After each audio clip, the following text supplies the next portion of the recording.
Welcome, everyone. Welcome to the opening webinar for the summer school on an ecosystem approach to health enhancing physical activity promotion. My name is Anne Vimin. I'm professor at Université Côte d'Azur, France, and director of the Graduate School and Research of Health Science Ecosystems. This event was planned to be held 2 years ago now, jointly with the HEPA Europe conference. But due to the global health situation, we decided to postpone both events to 2021. This year, we decided to postpone the HEPA Europe conference once again, but to keep an event to stay in touch with the whole community interested in physical activity promotion for health. And we will be glad to welcome you in person in beautiful Nice in 2022. This event today is co-organized by WHO Regional Office for Europe, Université Côte d'Azur, the Research Group on Sport and Physical Activity from the French National Centre for Scientific Research, and Queen's University Belfast. This opening webinar will focus on systems thinking tools and approaches to promote physical activity. We will have 3 presentations. People who would like to ask questions need to write all questions in the chat. So you have the chat on your screen. You can access to the chat, and you have to send your question to the chat moderator, Adriana Pinedo. We will answer as many questions as time allows us, and the questions will be answered in the Q&A session at the end after the presentations. Last, I would like to say that the webinar is being broadcasted via YouTube. And now I give the floor to Kremlin Wickramasinghe to tell you about the importance of a system thinking approach towards NCDs in WHO Europe. So Kremlin is the acting manager, nutrition, physical activity and obesity in the WHO European region. He works at the WHO European Office for the Prevention and Control of Non-Communicable Diseases based in Moscow. His program is responsible for providing support to the 53 member states of the WHO European region on the implementation of the European Food and Nutrition Action Plan and the physical activity strategy for the WHO European region until 2025. So please, Kremlin. Thank you, Anne. Thank you. Good afternoon to everyone. I hope you are enjoying the summer school so far. And as I mentioned, we have been planning this for a long time. We thought this would be a very special event to link our systems thinking work with the physical activity promotion work with a lot of experts and our collaborators. And special thanks to the HEPA Europe network who has inspired this discussion, and we were going to do part of the HEPA conference. So thank you, Anne, for reminding us of the history, but I'm happy at least virtually we are able to deliver this, and hopefully we can continue this discussion on this topic when we actually physically meet for the HEPA conference in Nice. So as Anne mentioned, I'll try to introduce you to some of the work that WHO Regional Office for Europe is doing and why we feel this topic is important to us. Let me share my screen. Hope you can see my screen now. And Yeah, we are office working on non-communicable diseases. We know in the WHO European region, 90% of the disease burden is due to cardiovascular disease, cancer, diabetes, and chronic lung diseases. And they are linked to these four major risk factors and also for air pollution. And we are trying to work in an integrated fashion to address these risk factors and also to reduce the NCD burden to achieve the Sustainable Development Goals related to NCDs. In that work, physical activity is a major part of that. We have our European mandates, 53 member states of our region, our global work, global mandates. So together with this global evidence, global tools, we are trying to support our member states to accelerate progress, to promote physical activity, to increase the proportion of the population who meet WHO recommendations and hoping to reduce the burden of NCDs. But unfortunately, none of our countries are on target to meet the physical activity recommendations that we set by 2020-25. So we realized just by talking about it, just by trying to promote it, we are not reaching the progress that we would like to reach. So it's a good reflection. How can we do things differently and how can we make a difference? And WHO frameworks talk about a systems approach, a system-based approach to promote physical activity. But when we discuss with most of our member states, our colleagues from ministries of health or who are working on physical activity in governments are one or two colleagues. And they're already stretched, they're very busy. So for them, they hear about systems thinking or system-based approach, and they hear this topic, but beyond that, they have not had the opportunity to really build the capacity. So what we really want is build a team of experts who can apply this thinking, apply these approaches to practical settings and support work in countries. And to that, we thought we should start building capacity in our region so we can achieve and implement our guidelines. We can support countries to implement our guidelines. We don't want just guidelines to be translated to national languages, but we want them to implement them as well. And we have many networks who are supporting us. HEPA Europe Network, you can search on our website about the HEPA Europe Network. It's a brilliant network of more than 180 institutions in our regions aiming to promote physical activities. The secretariat is with WHO, and it's a lot of stakeholders coming together in different working groups to promote physical activity in our region. So we have their support, brilliant researchers and practitioners. We have, that is the research side. We also have in the EU focal points officially nominated by member states to work with the European Commission and WHO Regional Office for Europe to support the member states drive these policies for physical activity. So we have the policymakers access to this network. We have researchers from HEPA Europe. We want to bring these networks together to really translate this research of systems thinking to practice. And we need to build the capacity to support that process. Then we can continue our work on surveillance, developing country fact sheets, or helping countries to organize policy dialogues from these fact sheets, and communicating science to support that whole process. And these are the activities we already do, these policy dialogues and providing country support. So specifically, we want to change the type of country support we do or expand the type of country support we do. And for that, we started working on a new manual on how to build the regional capacity for systems thinking in NCD prevention, not just physical activity, but for all four risk factors.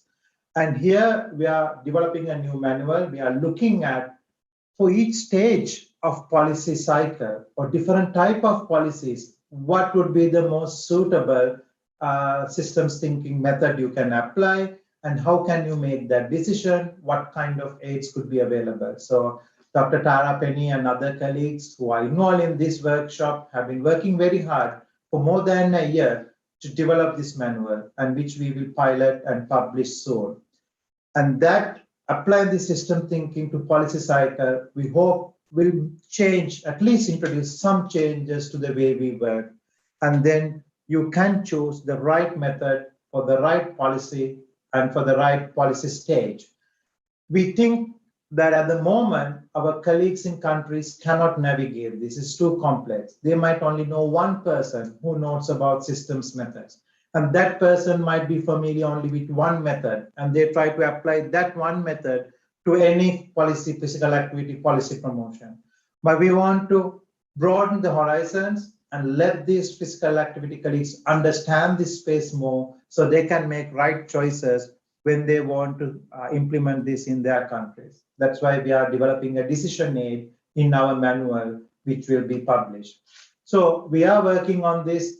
Like if you have a question, depending on the policy stage, depending on the resources you have, what are the possible systems approaches you can use? And I'm not going to take more time of you on that. And we really look forward to working with you and build this capacity. I hope through this course, you will generate interest and continue to work on systems thinking and be associated with WHO and our partners to promote this concept in our region. Thank you for being part of this. And I thank Anne and all the speakers and experts on behalf of WHO for promoting this agenda in our region. Thank you, Anne. Thank you very much, Kremlin. So let's move to the second presentation, sorry. So let's get to the heart of the matter with an introduction to systems thinking and complexity science. Professor Rutenter will give this talk. She is a member of the WHO expert panel on urban green space interventions, non-communicable disease prevention, health, and the Sustainable Development Goals, an aspect of urban environment and health, and an executive board member for WHO Belfast Healthy Cities. Her work involves investigating how to improve urban environment for better population health, including evaluation of natural experiments, such as large-scale urban regeneration programs. And she is highly experienced in the application of systems thinking and complexity science methods. Please, Ruth. Thank you, Anne, and thank you, Kremlin. Just sorry, I will like also just add an information. I will act as the timekeeper, so I will remind you 5 minutes before your time up. And I just would like to remind people who would like to ask questions to write it in the chat to the chat moderator, Adriana Pinedo. Thank you. Thank you, Anne, and thanks, Kremlin. Hi, everyone. As Anne says, my name's Ruth Hunter. I'm based at the Centre for Public Health at Queen's University Belfast, and it's great to be involved in this summer school and in the development of the summer school programme. So I think you're in for an exciting few days. I'm going to switch my camera off just to increase the bandwidth because we're live streaming, and I'll put it on at the end again. So let me just share my screen here.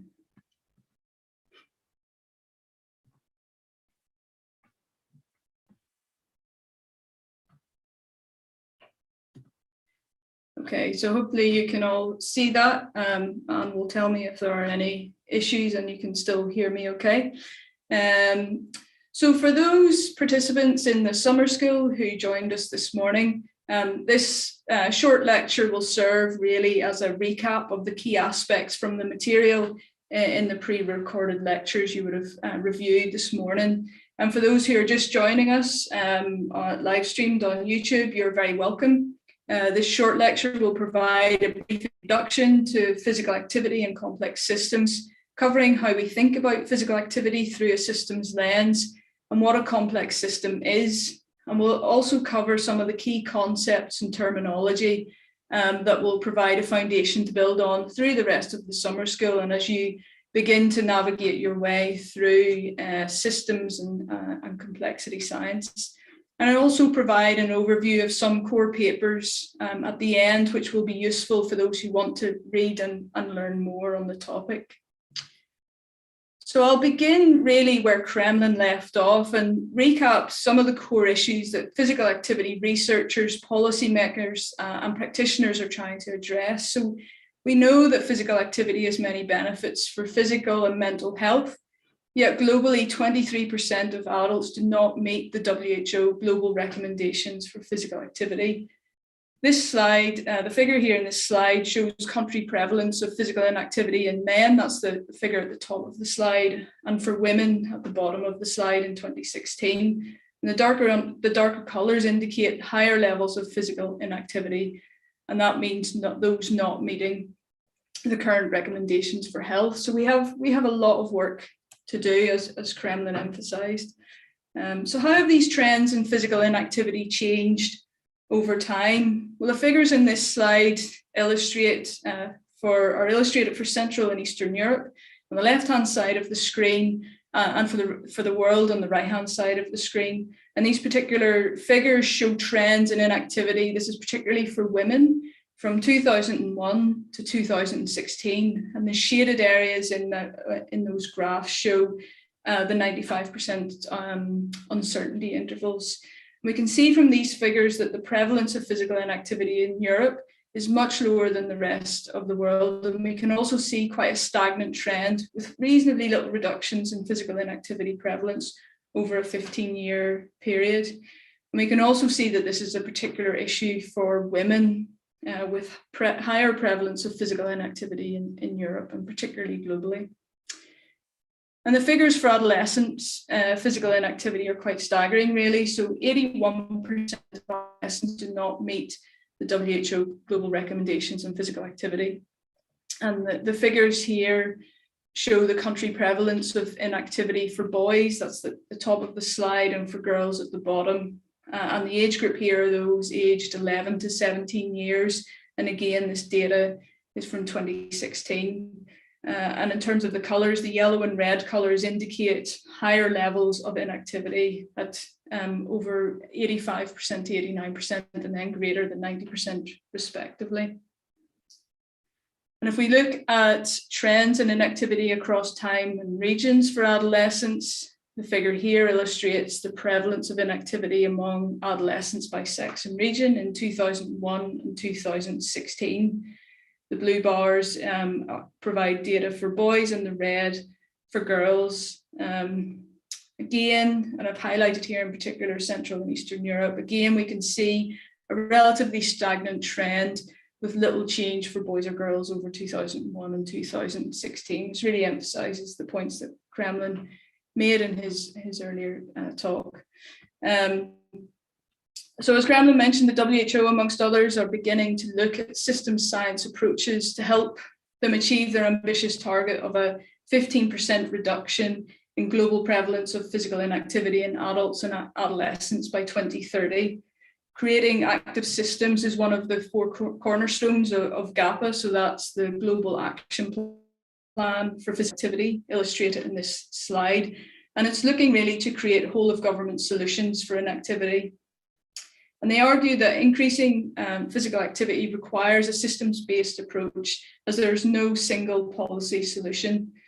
And the key aspect of taking a systems-based approach is that it recognises the interconnectedness and adaptive interaction of multiple influences in physical activity.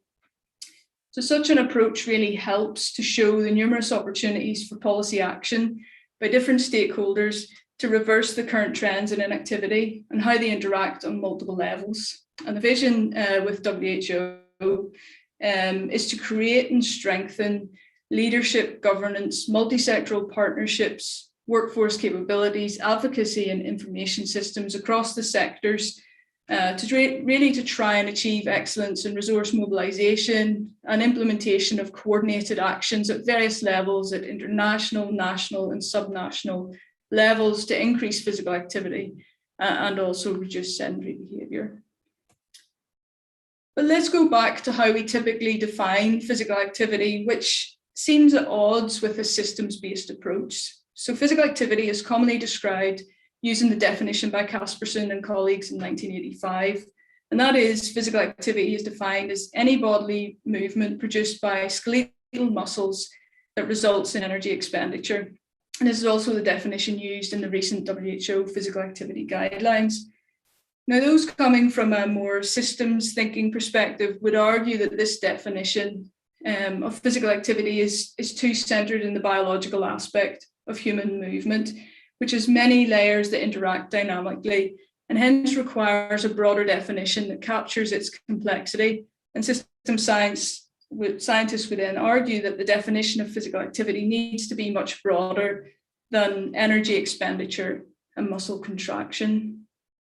So in a conceptual analysis by Joe Piggin, he argues for what he terms a disruption to the Casperson definition of physical activity, with a reframing of activity to include the variety of inherent aspects that have traditionally been dominated by more anatomical and physiological aspects.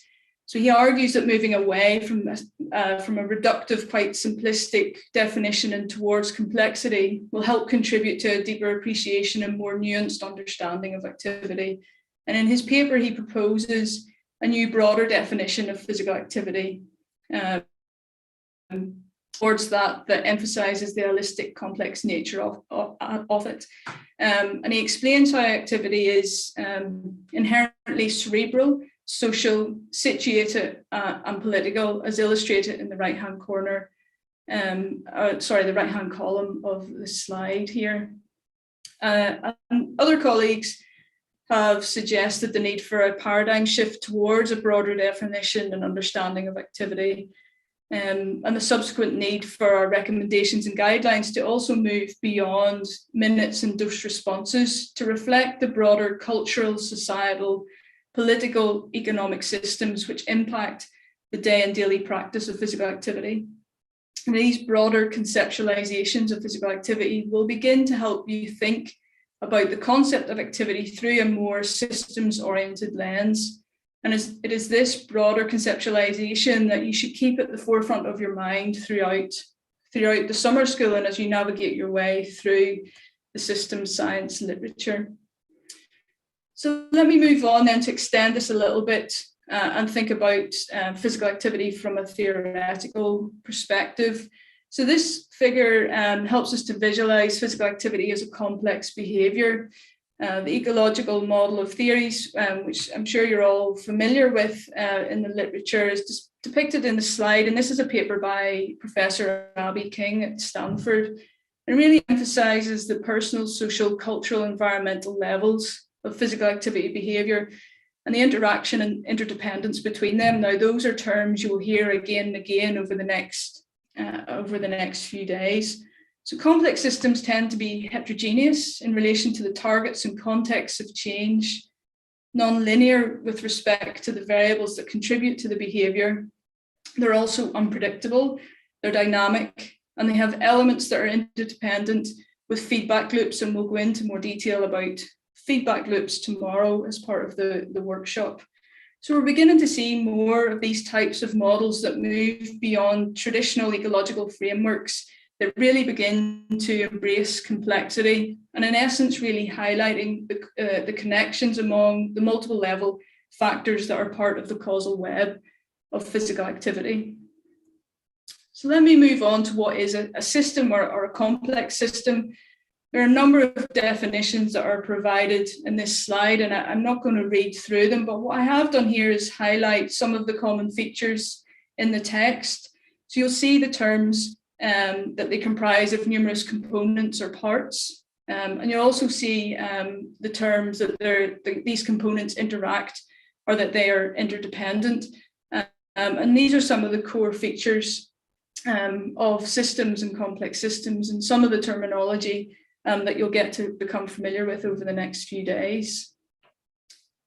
So system is complex if the system's behavior of interest is driven by the interactions between the individual parts, not simply the behavior of the parts independently. And they're composed by multiple interdependent entities that define and are defined by the whole, and that they also interact with the external context or environment.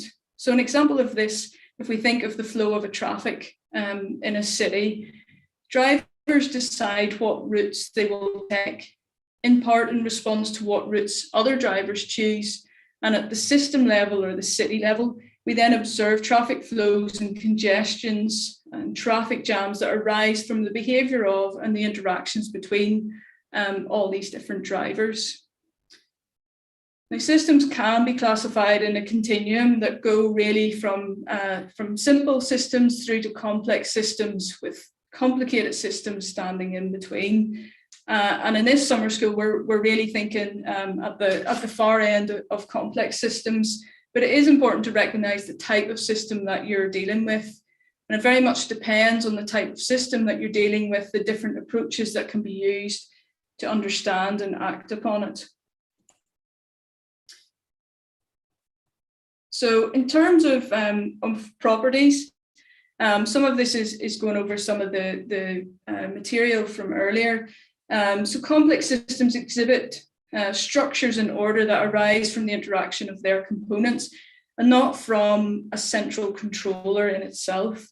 So the system's behaviour is qualitatively different from the behaviour we observe from the components. And this is a property that we call emergence.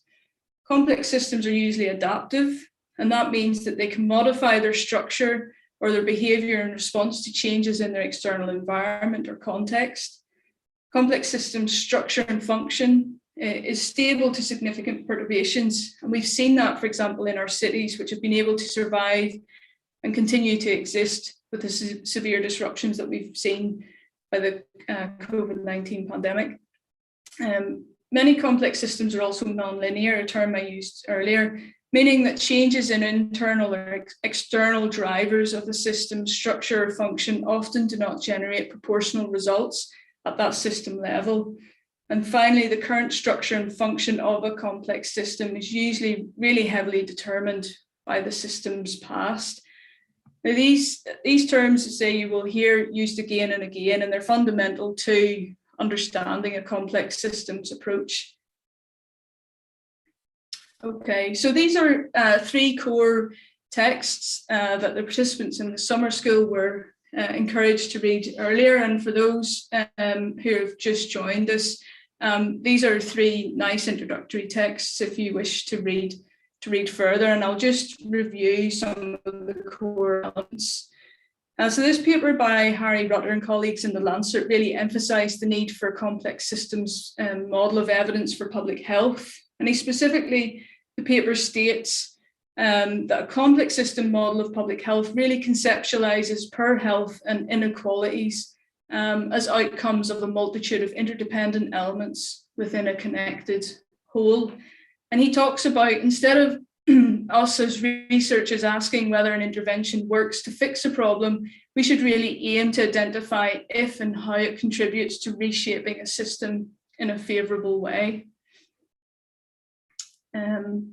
This paper, From Evidence in a Complex World by John Sternman, again goes into the characterisation of complex system, and he talks about these concepts of learning and double learning. And the concept of double learning really enables us to constantly reflect on our own mental models of systems to allow us to adapt, evolve, and change course if necessary. And he also talks about the role of simulation and so-called virtual worlds. These are really computational methods to understand the behaviour of complex systems by simulating the actions of various entities within the system over time, essentially. And systems thinking and simulation modelling can really help expand the boundaries of our own mental models and enhance our ability to generate and learn from evidence and catalyse effective change in public health and beyond. And then just finally, we highlighted the Magenta book, which is a UK government text, really to help understand concepts and terminology. There's a section at the start of this resource that goes through each of the terminology and provides examples, and also an appendix which talks through a whole range of different approaches that are used in complex systems research and evaluation. And the next lecture by Tara Penny And Chloe Clifford-Asprey will provide an overview of some of these different methods and when it's appropriate to use them, their strengths and their weaknesses. So thanks for listening to this short introductory section.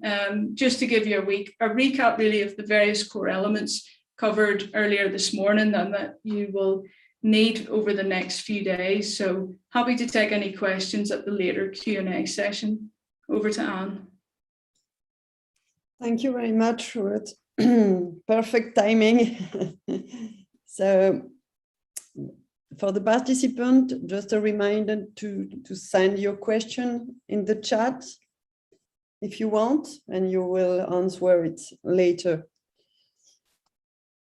So after this interesting presentation, we will now bring systems approaches into practice with Tara Penney and Chloe Clifford-Asprey. Tara Penney is assistant professor at York University in Canada. Dr. Penney's program of research focuses on examining the impact of globalization on human and planetary health throughout studying the complex consequences of national policies implemented within political, social, and commercial systems. She uses systems thinking and draws on multiple methods from epidemiology, social, and political science to evaluate national policy and explore opportunity within the commercial sector to transition toward healthy, sustainable, and equitable food systems and the prevention of both communicable and non-communicable disease. Dr. Chloe Clifford-Asprey is a postdoctoral researcher in the School of Global Health at York University in Canada. She is interested in the transition to a healthier, fairer, and more sustainable food system through integrated food system policy across food production, conservation, trade, and public health. Her current work focuses on the application of systems thinking to the prevention of both communicable and non-communicable diseases. Prior to joining York, Chloe completed her PhD in epidemiology at the University of Cambridge. So I give the floor to Tara and Chloe. Thank you. Thanks, Anne. We appreciate it. Oh, sorry, Chloe, you're on mute. Oh, sorry. I'll just get the slides up. Is that all right? Can you see? Yes, it's okay. Thank you. So thank you very much for that introduction, and we're really happy to be a part of this summer school. So we're going to be talking about systems thinking with a particular focus on NCD prevention policy. And please feel free to ask questions throughout. We're going to try and keep an eye on the chat box as well. I think we've got a bit of time built into our session for questions. So just in terms of what we'll cover today, so I'm going to talk about kind of the use of systems thinking and complexity science and NCD prevention policy. So reflecting on what systems thinking can bring to NCD prevention policy, and then going a little more concretely into how systems methods are used in this space and covering 2 detailed case studies showing how systems thinking have been used in action. And then just finish off with a few insights about what we've learned about applying systems thinking in policy making. And then I'm going to hand over to Tara, who's going to talk about bringing systems approaches into practice by introducing upcoming guidance that we've been working on in collaboration with WHO Europe on systems thinking and NCD prevention policy. So Anne gave us a nice introduction there. So just to reiterate, my name's Chloe and Tara is my colleague and co-presenter. And we have a bit more of a background in food and food systems rather than physical activity, but a general interest in NCD prevention and systems thinking and complexity science. Before we get into the kind of meat of the presentation, we just want to give you some background about how we developed these ideas and came up with the insights and examples we're going to present today. So this is kind of based on a systematic scoping review of the literature. So we searched academic databases for peer-reviewed literature. We identified studies that applied these methods to NCD prevention policy with a particular eye for examples of best practice from a methods perspective. We describe the kind of range of papers to get a sense of how these methods are used in this area. We analyze the studies to try and identify the strengths and limitations of systems thinking methods, as well as identifying barriers and facilitators to their use. And we also followed up with the study authors of the kind of case studies we identified to gather additional practical insights around the use of these methods and approaches. So this kind of underpinning systematic review is kind of in progress, so it will be coming out eventually. And that was kind of the backbone of the presentation we're sharing today, and then also the guidance that Tara will introduce. So starting with what could systems thinking bring to NCD prevention policy? So first of all, what do we mean by NCD prevention policies? So we're talking about policies to prevent non-communicable diseases at the population level, taking a preventive medicine approach and really focusing on shifting the distribution of risk for the whole population rather than the kind of more clinical approach focusing in on high-risk individuals. We're also talking about taking a health in all policies approach. So this includes directly health-related policy areas such as healthcare and public health, but also other policy areas with knock-on effects for NCDs. So that could be town planning, transport, education, or food and agriculture, for example. So in terms of thinking about systems thinking in this context, so systems can either support or undermine NCD prevention. And you've, I think, had a nice introduction from Ruth this morning about the kind of systems concepts and what the key ideas are in systems thinking, so we won't go into those too much. But just from the policy perspective, there's lots of actors whose actions can impact NCDs. So this can be, as I mentioned, government departments whose work has repercussions for NCDs, both directly and indirectly, as well as non-government actors, so private companies or nonprofits. There's also lots of other drivers that can impact NCDs, so economic, demographic, social, and environmental changes, for example. Taking a systems approach to NCD prevention policy as we conceive of it involves thinking of these actors and drivers as belonging to the same systems. So depending on the specific NCD or risk factor, so in the case of the focus of the summer school, physical inactivity, and the policy context of interest, we can draw the boundaries of these systems differently and focus on the elements and relationships that are particularly relevant. So a systems approach allows us to see how systems can support or undermine NCD prevention and target NCD prevention policies where they have the most potential to create lasting system level change. So what are some things that systems thinking and approaches informed by it can bring to NCD prevention policy? So systems thinking can make a few different contributions to the policy space. In the first instance, facilitating consensus building and stakeholder engagement. So participatory systems approaches in particular are well suited to engaging stakeholders. It gives stakeholders an opportunity to contribute to the modeling process and allows their perspectives to inform model development. These approaches can also facilitate discussion or build consensus around an area like a policy priority area or a specific policy action. Another advantage is in ensuring rigor and transparency in policymaking. So we know that policy practitioners already deal with a lot of complexity in their day-to-day work.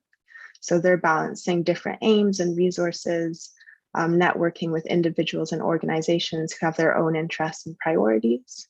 So systems approaches can provide a framework to make these considerations explicit and transparent, provides opportunities for in-depth and systematic use of different types of evidence, including different stakeholder perspectives, and also provides an opportunity to ensure that weight is given to less powerful stakeholders.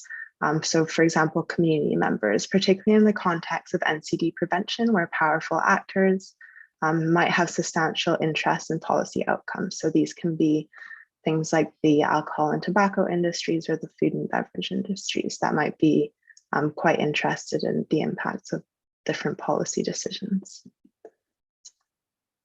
A final point is in supporting policy coherence. So systems thinking, as you've already been introduced, invites us to think about the bigger picture. So systems that undermine or support NCD prevention are under the control of many different government departments, as I mentioned, and might also be controlled at different levels, so by local, national, or even supranational governing bodies.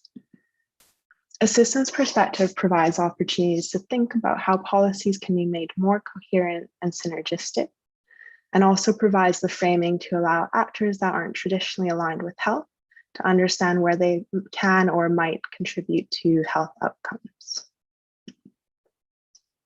So having considered the different advantages that systems thinking can bring to policymaking, how can we actually use systems thinking in this context?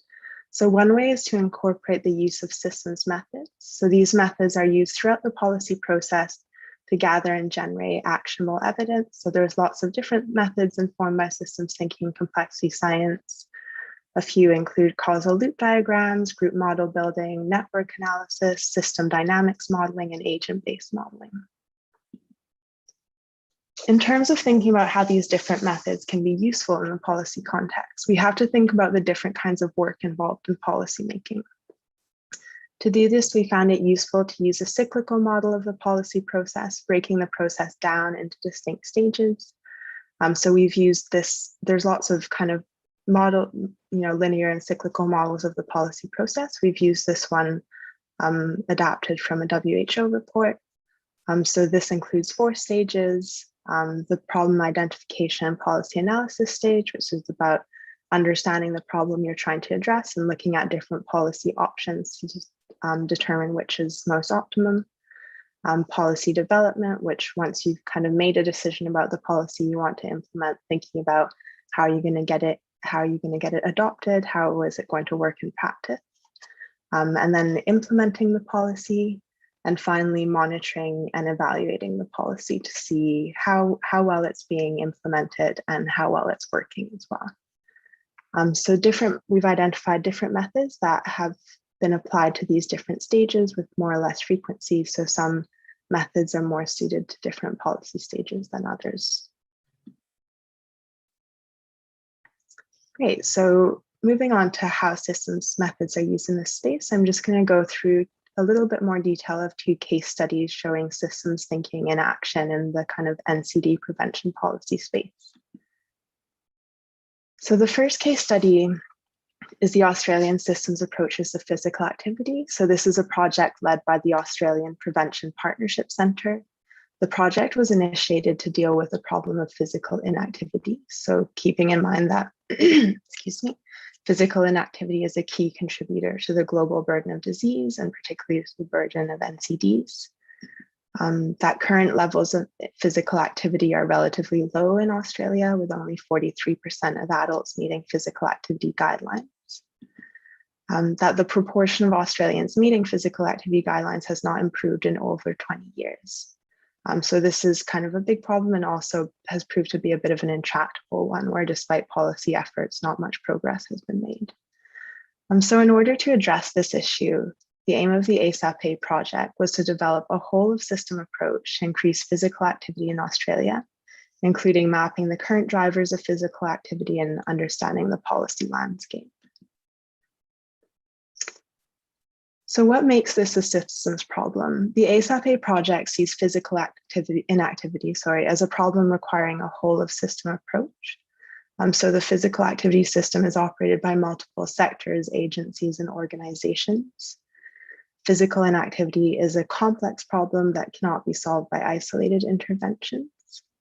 And that action must be coordinated across the system for greatest impact. So thinking again about different parts of government having responsibility for overlapping responsibility for risk factors for NCDs. So HEPA explicitly positions itself as being in line with the WHO Global Action Plan on Physical Activity, which I believe Ruth and Kremlin have already mentioned today. So emphasizes the objective of really creating active systems through multi-sectoral coordination and engagement and policy coherence. So in terms of what they did, they started with an initial phase of mapping the physical activity system and auditing existing policy. So they mapped physical activity policies and programs at both the local and national levels in order to answer the question of what does Australia's physical activity system look like? where are the policy gaps and the opportunities for enhancing policy coherence? So this involved two systems methods, so concept mapping, developing a systems map based on stakeholder input and existing evidence, and then a policy audit, so a kind of document review with the systems lens, so identifying gaps and areas for strengthening with reference to a systems framework. They collected data through stakeholder workshops and desktop research, developing a systems map and refining it with input from stakeholders from different sectors, including health, sport and recreation, and planning in the built environment. They also audited existing policies with reference to this physical activity system they had developed.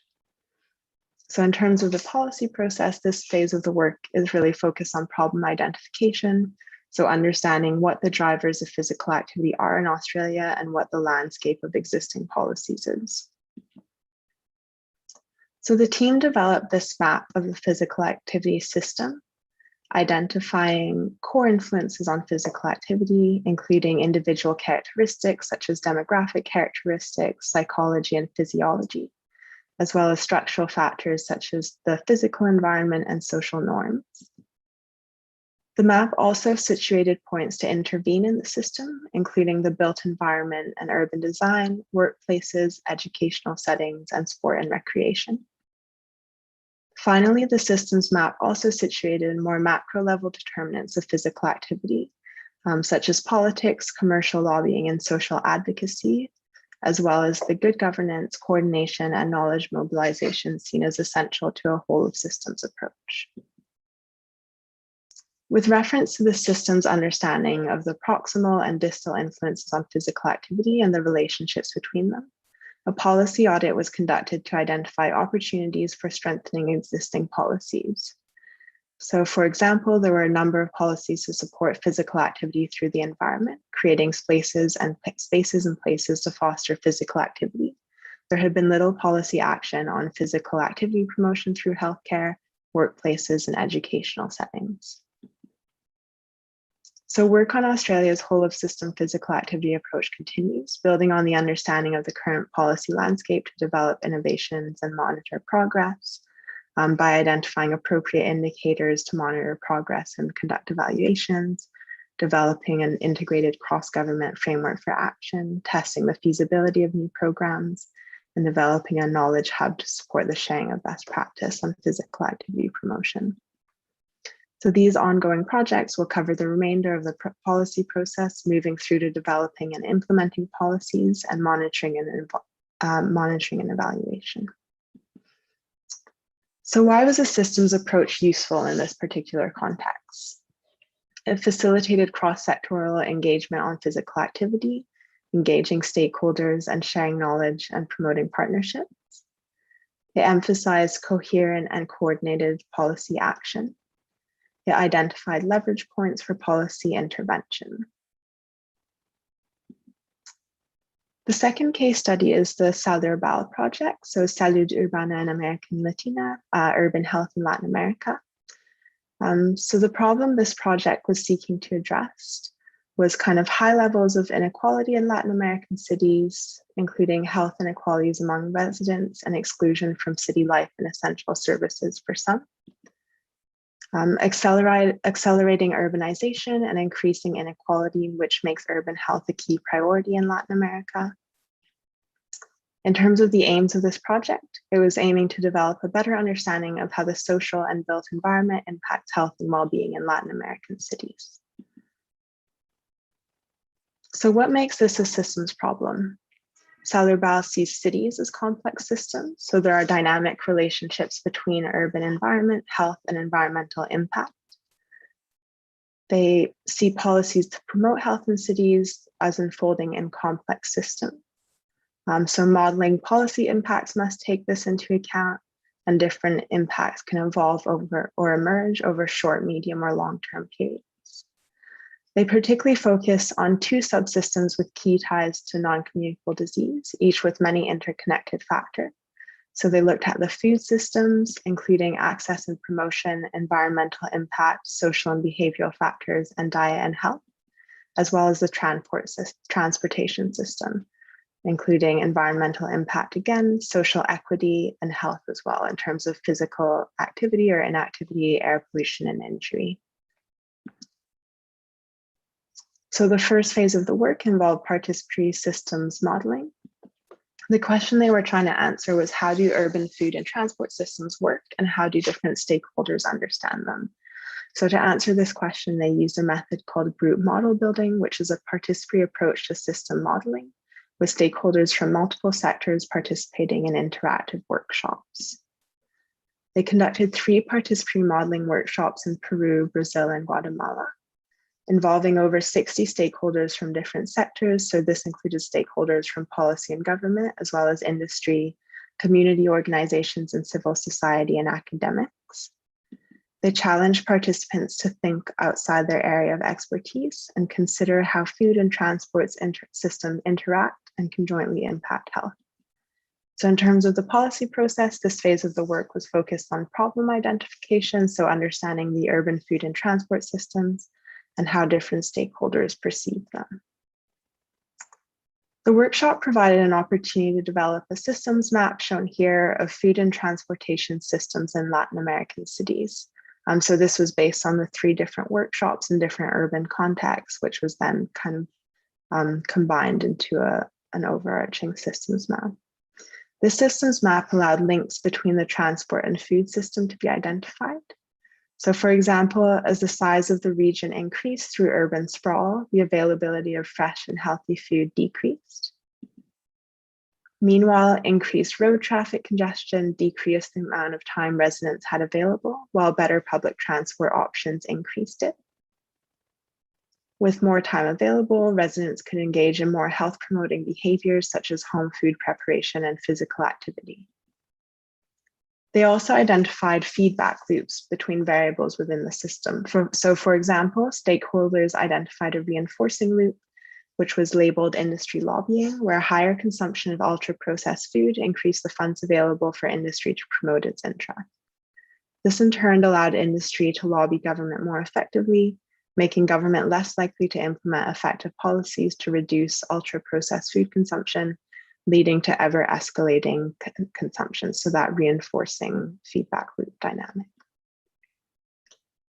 This understanding of the dynamics of the system helped workshop participants to reflect on policy priorities within these systems. So 52 different actions were identified, including taxing ultra-processed foods, creating operations regulating urban farming, and emphasizing mixed-use urban development to allow residents to access homes, workplaces, green spaces, and food sources while relying less on cars.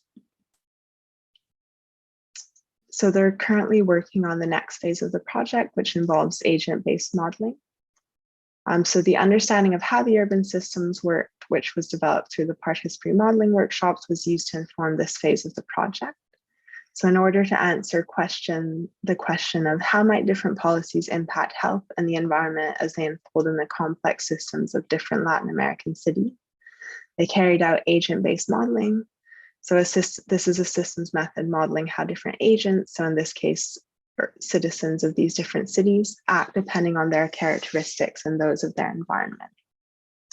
So they designed 2 models to simulate the impacts of different policies in the Latin American cities.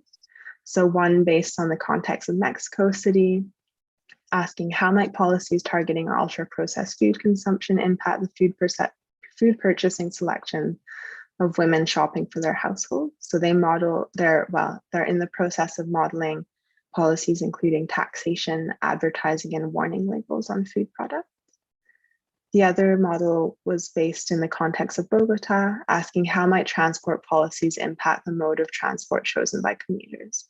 So they're modeling policies including access to mass transit and active transportation, regulations and taxes on car use, and also crime reduction interventions. So thinking about concerns about safety that might prevent people from using active or public transport. So this phase of the work is focused more on policy analysis, so modeling the impacts of different policy options on outcomes of interest. So what did the systems approach bring to this particular project? So it allowed for consensus building and stakeholder engagement, developing multi-sectoral solutions to urban health problems and strengthening the link between evidence and policy. It identified policy actions that have the potential to provoke system-level change and modeled impacts of different policy options while taking into account the nature of cities as complex systems, generating evidence to inform policymakers' decisions. So just to finish off before I hand over to Tara, I'm going to reflect on a couple of insights that we've learned about applying systems in the policy context of policy making. And this is again based on the systematic review we've undertaken, and as well as our correspondence with some of the study authors. So in terms of the kind of insights we've developed, we're going to focus on things we've identified that make systems approaches to NCD prevention policy more successful. So the first of these is facilitating stakeholder ownership. So systems approaches in practice are most successful when stakeholders feel a sense of ownership over the process and findings. So stakeholder ownership can be facilitated by ensuring the problem being addressed is one stakeholders see as a priority. So this can involve co-developing project and objectives. If you're tackling a problem that's important to people, they're more likely to be engaged. Clearly explaining the benefits of a systems method. And also emphasizing how systems approaches can be used when other approaches might not work. So this could be in the absence of conventional data. So different forms of data, including stakeholder perspectives, can be combined through a systems approach. And then also where the system in question has complex properties. So some of the concepts I believe Ruth mentioned, so nonlinearity, emergence, adaptation, that may need to be accounted for to accurately understand or intervene within the system.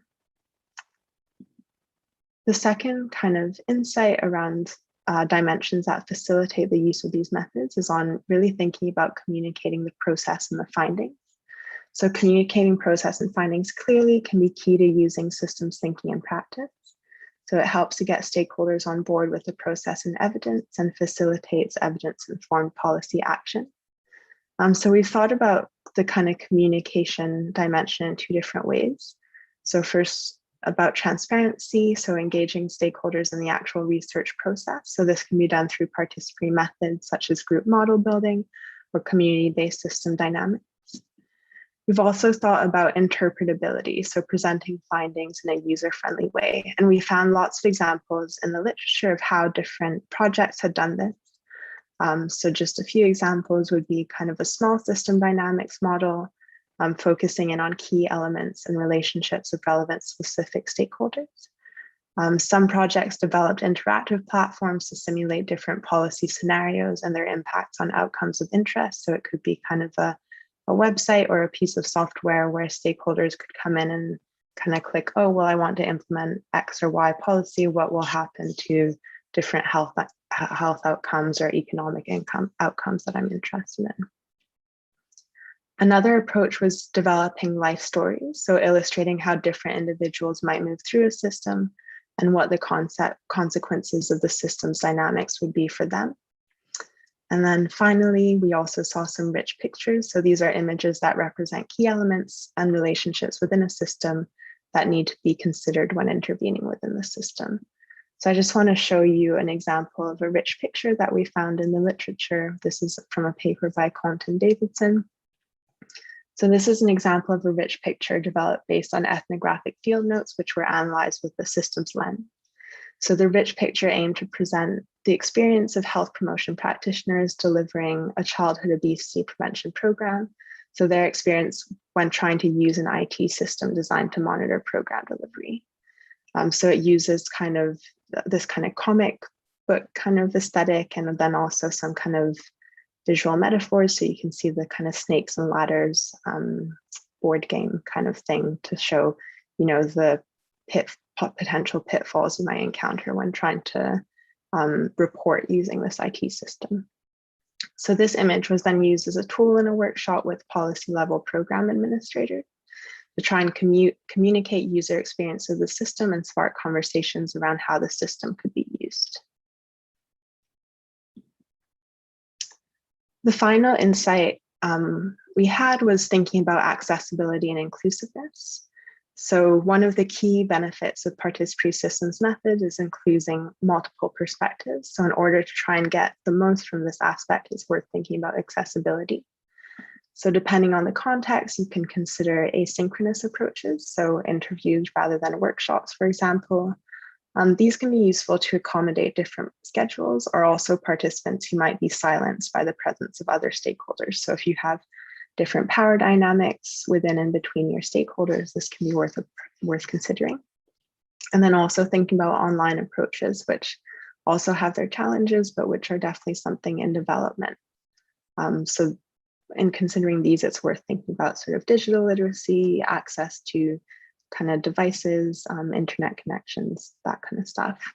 So just considering the impacts of different approaches on the inclusiveness of the project. So who are you bringing to the table when you use systems methods to inform policy decisions?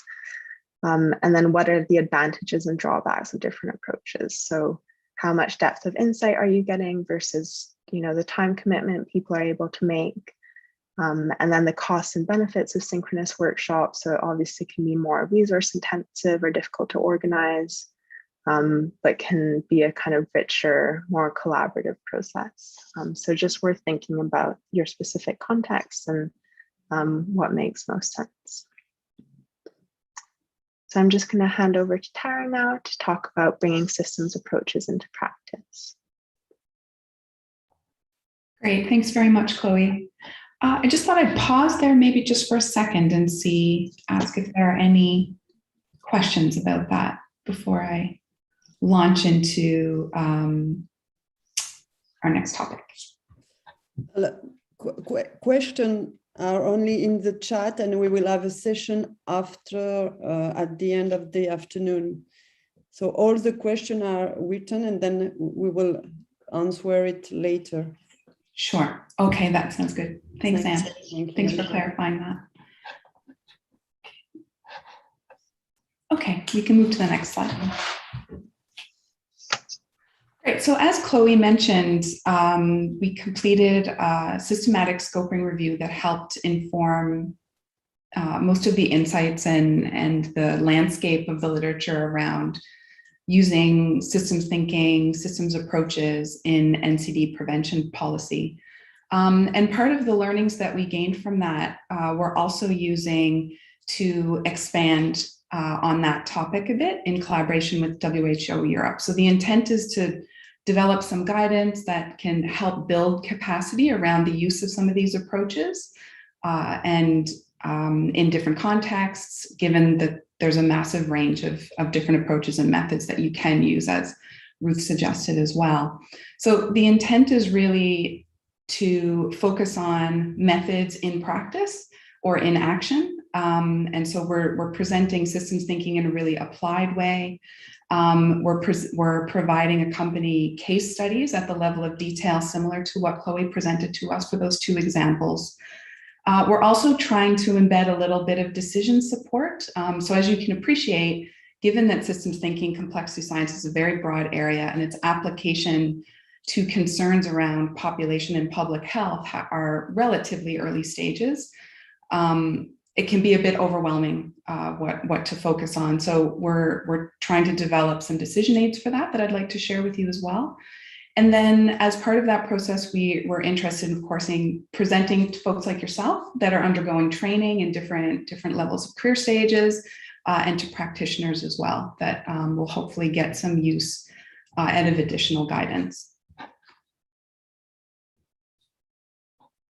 So just to get started as well, I thought I'd go into a little bit more detail around how the guidance or what the guidance looks like and how it was developed. So Chloe sort of mentioned this, that we developed a protocol around a systematic scoping review that really tried to go out to the literature and identify these types of methods applied to a very specific context.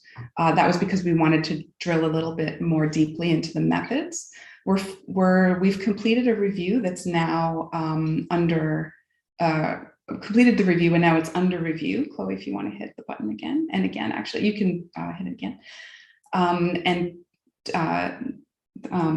is under review, and we took some insights from that process, which included the review, and as Chloe mentioned, going out and following up with authors to get their perspectives as well.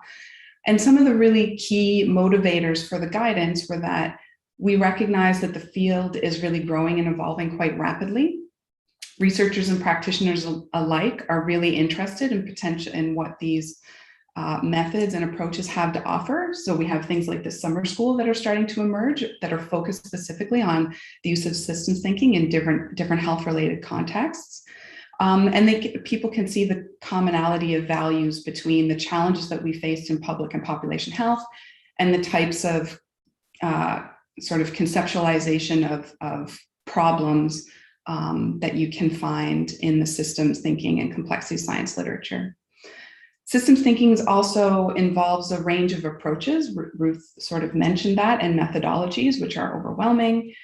So we saw, which can be overwhelming if you're trying to just get a taster in the area, particularly from a practice perspective.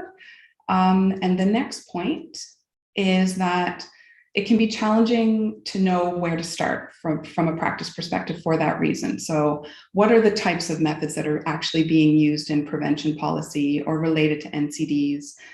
What do they actually look like in practice when you use these methods? What kind of questions do you answer? What considerations are important? And so the guidance was intended to not just summarize the literature, but to actually pull out what might be practically useful and put it into one place. So very quickly, we've got the overall guidance, and then there are 4 sections, broadly speaking, to that guidance, beyond sort of describing what systems thinking is. So the helpful presentation that Ruth provided, the introduction in this guidance would be more about how systems thinking is used in a very particular application of NCD prevention policy. A subset of those, of course, are related to physical inactivity. We've got a second section in the guidance as well that goes into more detail, actually into the different approaches, the methods, their benefits, their drawbacks, the different contexts that they're used in, and provide some decision aids about how to weigh these different considerations. So I'll show that to you as well. Another section then digs a little bit deeper into the actual case studies. So after you're familiar with a range of different methods at a sort of a high level, you have some idea of the policy process you're involved in and the types of questions that you have.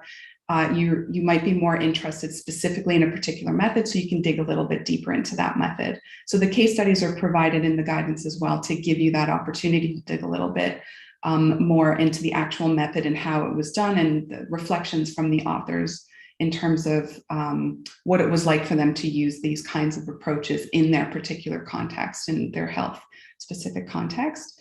Then there's a sort of a final section that's really more just about providing additional resources and some overall reflections.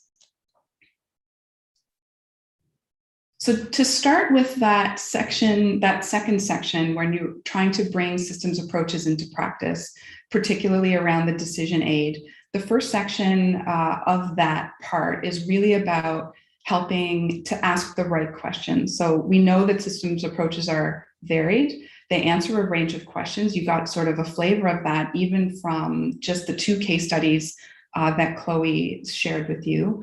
They describe, they can simulate or evaluate different behavior of systems, but there's also various trade-offs to consider. And Chloe just sort of touched on a couple of those, but we'll talk about those in a little bit more detail. And in practice, just knowing about the different approaches, right, might not be enough to support their use. You want to take sort of one step closer, even before perhaps you get training in a particular method. So it can be difficult to navigate those considerations before you take the final step in terms of getting training or getting more advanced knowledge and application. So those kinds of decisions can be particularly important before. So when you need or want to invest in training or support, it can be helpful to think through some of these considerations before you take that step into investing in a particular approach. So you can ask yourself, oh, sorry, Chloe, if you go back just one, You can ask yourself a couple of questions. So we've framed it in a sort of flow, logic of flow, where you want to consider which part of the policy cycle is important, what part of the policy cycle you're in or that you want to inform in an evidence-based way. So Chloe sort of introduced the policy cycle that we used. We also use in the guidance. So there's four stages. So you just want to reflect on where you are in that policy cycle, which can help you direct you towards a particular type of approach that's better suited to that particular cycle, whether you're engaging stakeholders, you're focused on evaluation. Some methods are appropriate regardless of cycle, others are sort of more favorable depending on what stage you're in. So it's just a helpful consideration. After you've thought through that, you might want to think about the potential benefits that might be important to you and your work and your project and your aims. Chloe started to cover some of these. Is transparency an important element that you're trying to incorporate into your work, that you think is a value that's really key to a positive outcome of your project? Ease of communication, is that really important? How important is quantitative forecasting versus you're not actually trying to quantify a potential future impact? Consensus building, spatial and temporal sort of understandings. Are you trying to get an idea of geography as it relates to systems, and handling uncertainty? So there's a lot of different sort of potential benefits or aims or considerations that might be important for your project. So it's helpful to think them through a little bit.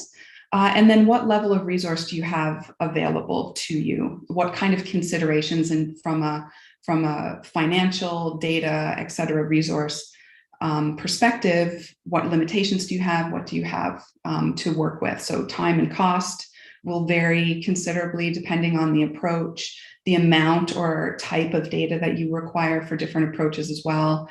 What type of computer resources do you need? Do you need a really high level computing environment? Can you do something on a desktop?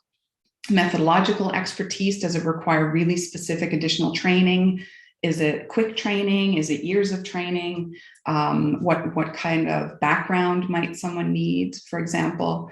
Access to stakeholders, is that a resource that you have working in your favor? Are you well connected and well networked, or is that something that will be a struggle? Stakeholder understanding of systems thinking, is that something that you have working for you already? Everybody's on board and ready to work under this paradigm, or is it something that you would have to work with stakeholders to help build their understanding before you move forward?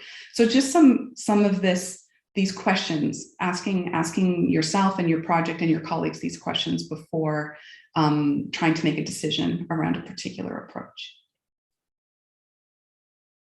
So something we developed and are sharing, hopefully sharing in the guidance, is a matrix to try to help weigh some of these considerations. So the guidance provides this overall sort of summary. And just to bring you through it relatively quickly, on the left, you have the different approaches, the different systems approaches that were found during the literature review. So there are clearly more available out there in the literature. So these would have been ones that were used particularly in preventative policy, NCD preventative policy literature. But surely there would certainly be others that could be used in the future. So it's not intended to be limiting, but hopefully it can be helpful in that classifying the different policy stage that you might be in. So you've got the policy stages across the first set of columns there. And then the number inside would be a quick reference to the guidance in terms of the case study for that particular method being used during that particular policy process stage. And in terms of weighing different considerations, the next two set of columns, one around resources that might be required and the other around potential benefits that you might be able to secure by taking a particular approach, ones that would be more or less valuable to you. So of course, in terms of resources required, green is that it's very light in terms of the requirement for different types of resources. Amber would be that they would have sort of a medium level, and red would be that it would be probably quite intensive in terms of a resource requirement. And there's 6 listed there. In terms of benefits, green would be that, of course, this is very important to you. Amber is that it's not that important to you, and red would be that it's not something that you require as a significant benefit for your particular piece of work. So you could see something like concept mapping, for example, would be relatively light in terms of quite a few of the resources in terms of time and cost. And this would, of course, be in comparison to some of the other methods. So concept mapping is still going to require time and resource, different sources of data, but it's got enough flexibility that it could be considered a little bit lighter in terms of an investment. Compare that to something like systems dynamics modeling, where you might need, at the very least, more support in terms of computer resources. So a particular type of software that can help facilitate that kind of analysis. Some more methodological expertise, so some investment in training time around the method and how to use it. So you can get a sense of how, just at a quick glance, you can get some sort of idea of what type of approach might work for you and your use relatively quickly. And you can balance that against the types of benefits that might be particularly important. So again, the ones where what's really critical is that, stakeholders are on board with an approach, that they are able to get their perspectives put in, and that they're a big part of the solution at the end of the project. If that's really important to you, you might hone in on those under green, for example. Okay. And then lastly, in terms of some of the detail in the guidance, I won't go into a lot of specific detail around these. I'll talk more. We go into quite a bit of detail in the guidance around them, but just to give you a couple of, so this would have been very practice-oriented insights that came from the literature and also from the author insights. And sort of insights / tips or suggestions for, avoiding pitfalls while using systems approaches in practice, essentially. So communicating the benefits of systems approaches to justify the effort required. So quite a few papers and authors reflected on it can be a challenge to get stakeholders on board for the use of these kinds of approaches. And so it can be helpful to present and to get everybody on the same page at the beginning, and emphasizing the advantages of participatory processes and approaches and methods, identifying opportunities to use systems approaches in the absence of conventional data. So for example, there are some methods that are more, a little bit more flexible in terms of the type of data that you might feed into them, depending on your needs of a particular project. Another one is more around considering how to communicate the process and the findings. So quite a few authors, again, and folks that were using methods talked about the importance of avoiding jargon when working with stakeholders, particularly maybe on some of the more technical methods, or the methods that require a bit more quantitative forecasting, that sort of work. So just being aware of the type of stakeholders you have around the table and the purpose of having them there. Is it more about engaging them and getting their perspective, or is there another intent? Considering user-friendly ways of communicating your findings at the conclusion of your study. So not vastly different than some tips just to general and evidence-based translation and in general, but this came up again in using systems approaches as well. So systems approaches didn't inherently make necessarily for a user-friendly approach. There was still effort to be put in by the researchers or the practitioners to bridge that gap. Recruiting participants and fostering engagement throughout the process. So similarly, in any kind of participatory research, this was true as well in using a systems approaches, ensuring stakeholder buy-in to keep participants informed and connected, adapting modes of participation to meet participant needs so that they can attend and contribute and provide their perspective. Chloe mentioned a couple of the trade-offs that we could consider around, making things online, switching from focus groups to interviews, consider participant concerns when designing a project. So all of those sort of typical tips and suggestions when using participatory research methods in general seem to also be really important for systems approaches. Acknowledging the limitations of systems approaches as well. So rather than taking a perspective that all problems will be solved with the use of a systems approach, ensuring that it was important to, explain to stakeholders and folks involved in the project what systems approaches can bring to the table and their limitations as well. So just transparent about what they can and cannot do. So what type of evidence are they not going to generate? What type of questions are they not going to be able to answer? And using systems approaches to inform thinking, not to dictate or drive thinking. So emphasizing the participatory values and nature of some of the methods, and not creating sort of an environment where stakeholders might feel as though there's a right answer that they have to find and contribute, but keeping them involved sort of more broadly. So those were some of the tips and trying to avoid pitfalls for folks that were using the methods.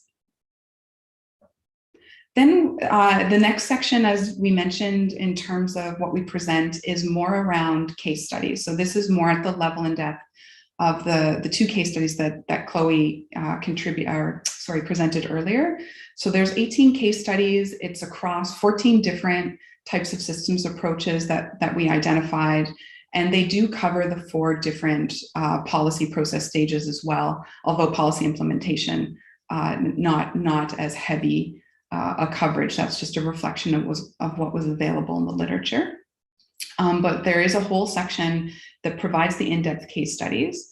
And on the next slide, you can see the way they're presented and summarized. So they go into a little bit of detail around the context of a particular project that was being undertaken, the approach that they used, which might seem repetitive. So for example, if they use group model building, group model building is covered in another section as a quote unquote approach or method. But when applied in a particular project, there are many variations between, the ways to do group model building. So we tried to select some case studies that will cover a bit of that range. So not every group model building case study example is identical. Some of them have slight variations, and we talk about why those variations exist. So there might have been different needs of the different types of stakeholders around the table, or there might have been a different project aim, and that need of the project was then reflected in the specifics of the way that the method was implemented. And then we talk a bit in the case studies as well about the implications. So highlighting sort of Chloe's conclusion slide is what did the systems approach actually bring to this project that seemed to be of value to the researchers and the practitioners that were involved. So a reflection on the implications as well is available for each case study. The last part of the section is really more around resources and other examples. So in the literature, of course, there was more than 18 case studies. We did select those from a broader range of papers. So those papers, their citations, and some basic information on them is also available in the appendix. So if folks want to dig a little bit deeper on a particular method, or even a method that was implemented in a particular context, then the appendix is intended to sort of help you just navigate that literature a little bit and identifies ones that might be important. So you can scroll through to see which ones are relevant for physical activity, more so, for example, than other risk factors for NCDs. You can also hone in on different country contexts, and the different approaches as well are in there to help you navigate. Okay, so just to recap really briefly around what we covered today. So Chloe shared with you some of the work we've done around using systems thinking complexity science for NCD prevention policy.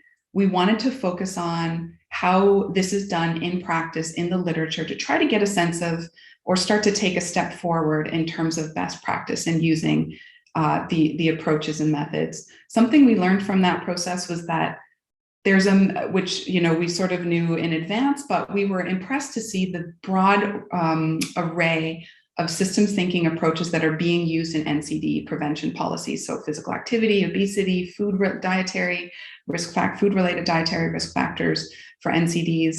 It's relatively new area, but it's been growing so rapidly over the last decade and a half, that there is a considerable amount of really incredible work being done in this space that we can all sort of take a pause and try to learn from. And so the intention around that was, let's write up some guidance that's focused a bit more on using these approaches in practice, and to help people make decisions and navigate the range of approaches being used in this context in particular. So hopefully it was helpful just to see, broadly speaking, some of the different areas that the guidance will cover in particular. So that's it for our presentation. That's what we were hoping to share with you. I realize the Q&A is at a different time, so we're happy to leave that point. But before we leave, we wanted to say a special thanks to colleagues that have been supporting us in the review, and the development of the guidance as well. So folks at the WHO Office for NCD Prevention, colleagues at the London School of Hygiene and Tropical Medicine, and our colleagues as well at York University who've been working on this with myself and Chloe. So thanks so much for your attention. We really appreciate it. If you do, sadly, we won't be able to attend the Q&A later this evening, but if you have any questions at all, please do just send an email, get in touch. Our contact information is there. We'd love to hear from you. Thanks. Yeah, thank you very much, Tara. Thank you very much, Chloe. Maybe because we have time before the break, we received 2 questions, and we can maybe... Sure. Okay, so the first one is coming from Shaina Abdrakhmanova. And the question is, what are the key limitations for system thinking methods?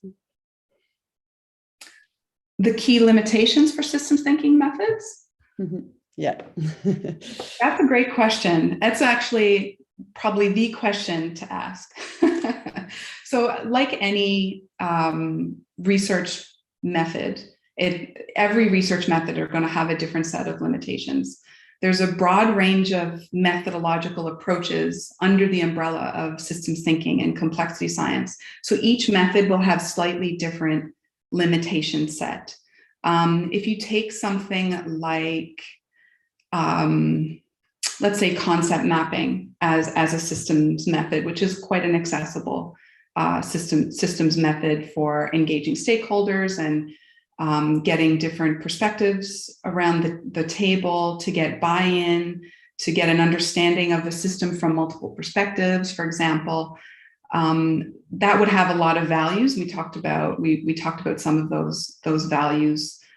In terms of its limitations, there are just certain questions that concept mapping can't answer. So for example, if you're interested in forecasting, the quantitative forecasting of the impact of different policies, its limitation is that there's no sort of mathematical model underpinning a concept map that you can then create quantitative estimates from, for example.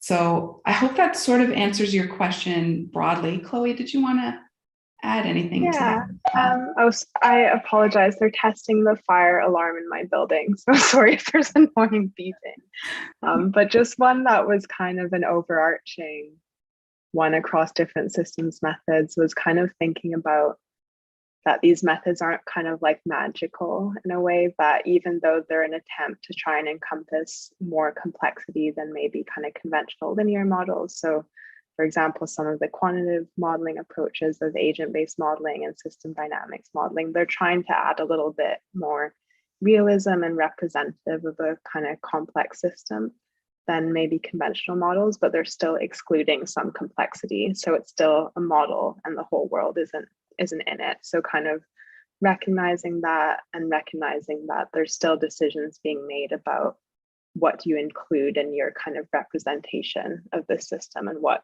gets excluded and what might be, what elements and relationships matter and what might be the impacts of the things that aren't included on your findings. So I think that's the kind of, even though they're a kind of step towards encompassing more complexity, a lot of the study authors were kind of like, well, it's still a representation. We're still leaving a lot of things out. So I think that's one that's worth remembering, that not everything is in those models. Yeah, that's a great point. Just in almost stakeholder expectations about what these approaches and methods can and can deliver versus what they can't. For sure. And there was an additional question from Sheena. How much time problem identification and policy analysis stage could last?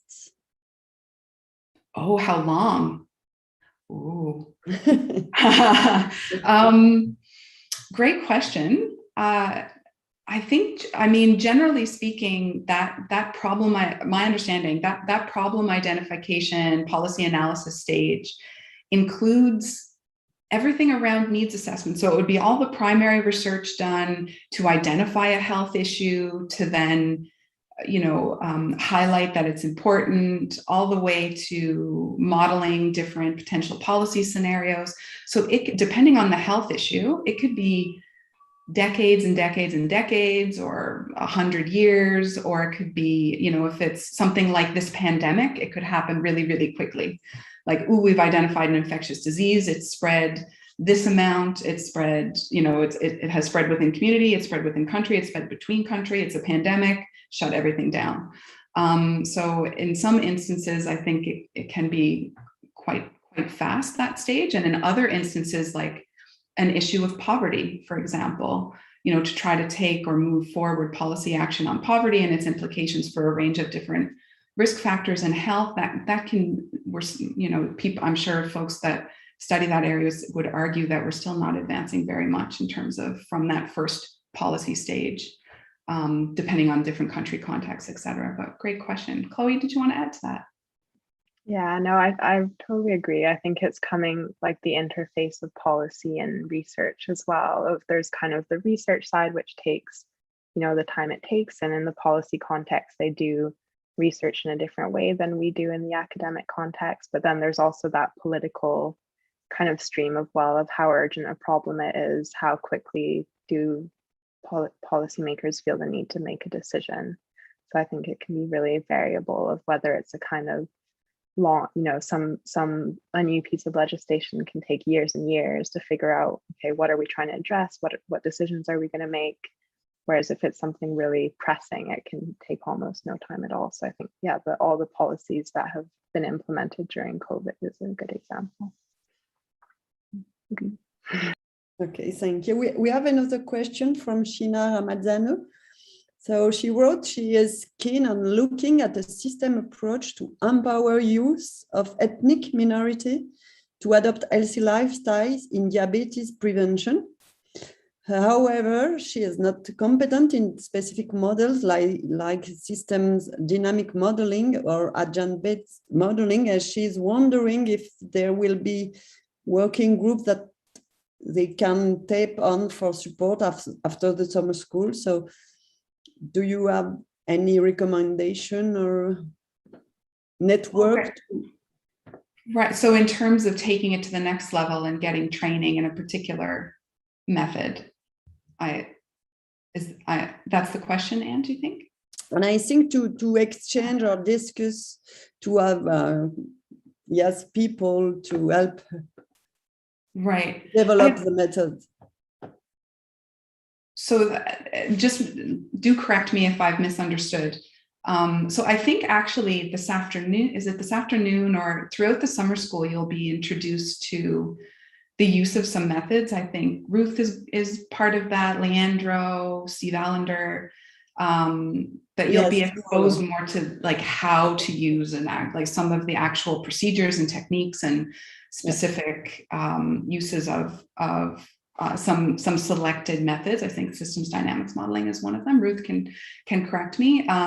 In terms of training outside of that, I think Ruth also would have probably a better idea of what the training landscape looks like, but maybe I'll pass it over.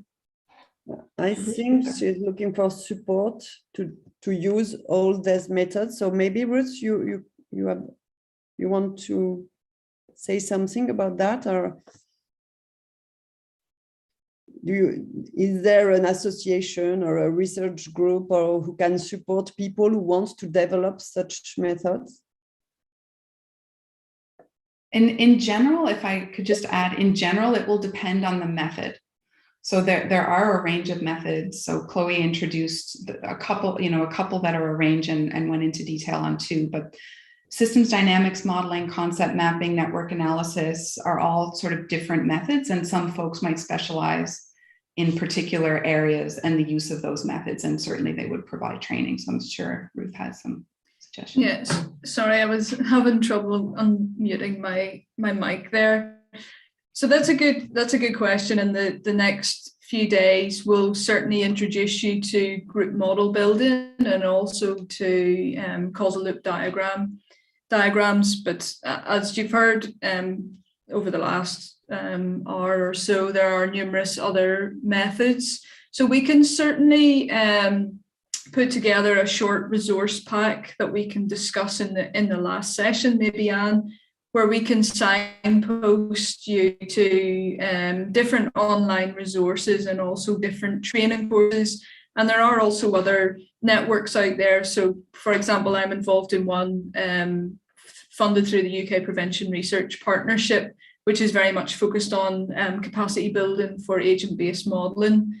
So I think we can put together a short pack and make that available. So so you have those online training materials, and also signpost you to different courses and also different networks that are being set up to try and build capacity in these areas. Yeah, thank you. Maybe a last question before the break. What is the difference between the traditional linear causal model approach and the complex multiple system approach? It's the first question. Sure. So if I had to summarize it really quickly, I would say a rejection of reductionism is the key difference. So in a linear model, we are trying to explain in the least amount of variables possible a linear relationship, how x is related, to y. In nonlinear modeling, we're more interested in the types of relationships between elements. We're not assuming that the relationship is only linear and nothing else. And I believe you would want to be inclusive in those key variables as well. So we're actually trying to identify more than 2 or 3 variables to try to understand how these elements are related to one another. And Ruth also covered some behavior, systems level behavior, that we're actually trying to understand in nonlinear relationships. So in a linear relationship, we're just trying to understand how they relate to one another linearly. In sort of more under the systems thinking umbrella or complexity science umbrella, there are the nature of those relationships, and different modeling approaches will be able to investigate different types of properties of those systems, dynamics. Agent-based modeling has their own sort of characterization of the relationship between different elements and how they unfold, and mathematically try to estimate them and model the behavior as a whole rather than individually. I think that would also be a great question in more of the methods section when you're talking to sort of Ruth and Leandro and Steve. They'll have great answers to those kinds of how a model is not just characterized conceptually, but how you estimate it, how it's parameterized, and how it's quite different using these methods than it is just like a linear regression model, for example. Yeah. And last question linked to the previous one. What difference can the systems approach make to policy implementation? Chloe, did you want to have a go at that first? Yeah, that's an interesting one. So when we thought about the different stages of the policy cycle, we kind of came to think of the kind of policy analysis stage as being a little bit more about the evidence. So thinking about, is this policy going to be implemented in a complex system? How might that impact how we can expect it to work? Whereas the policy kind of implementation stage, that was kind of carried through, that kind of consideration of, if we implement this policy in this complex system, will it have any unintended consequences? Will things surprise us because there aren't those linear relationships between different elements? So in terms of implementation, I think that was kind of carried through, I would say, if that makes sense. Okay, thank you. So if maybe we can have the break now, an active break, if possible, for all of us. I would like to really thank Tara, Chloe, and for their presentation, because you will not be with us later. So thanks also to Ruth, but she will stay. So thank you very much. We will continue after the break with example of ongoing projects. So I suggest all of you to stay connected or come back just before 5 minutes before 4 o'clock or 3 o'clock, depending on the time zone you are, or maybe another time. So thank you very much, and just we meet just later, and have a good break.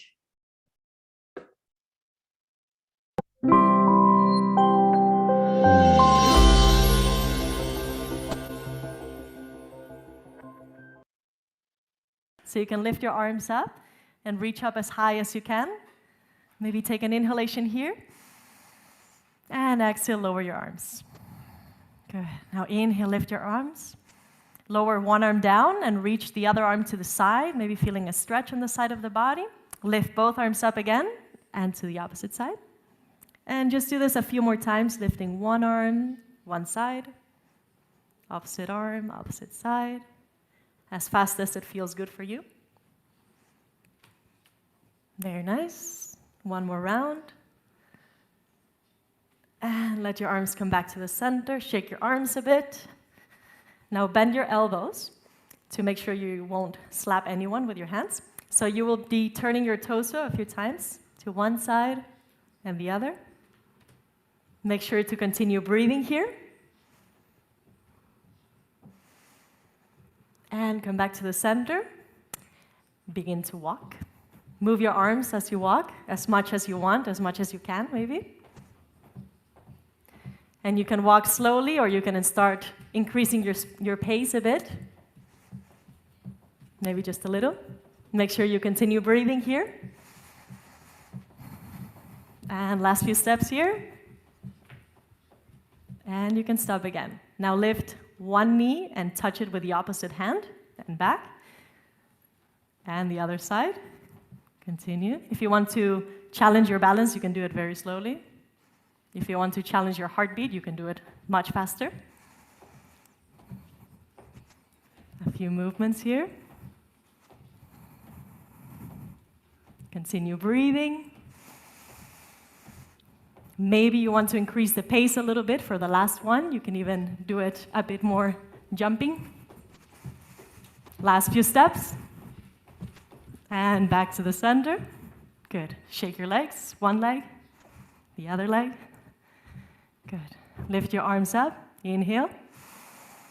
Exhale back down. Let's do this 2 more times. Deep inhalation up. Exhale. Last one. Inhale. Exhale. Now open your arms out to the sides. This is the last one. And start turning your arms in circles. If you don't have a lot of space, you can turn to the opposite direction. Small circles, maybe a bit faster. And if your arms get tired, you can do it to the opposite direction. We will add one more level of complexity here. So as you're moving your arms, you're going to do a little squat. And back up as you're moving the arms. Let's do this a few more times. If your arms get tired, just switch to the opposite direction. We're almost there, I promise. Take 3 more. Very good coordination. Last one. And back up, relax your arms, maybe shake them a bit. Last breath together, inhale here. Exhale, give yourself a hand. Thank you very much.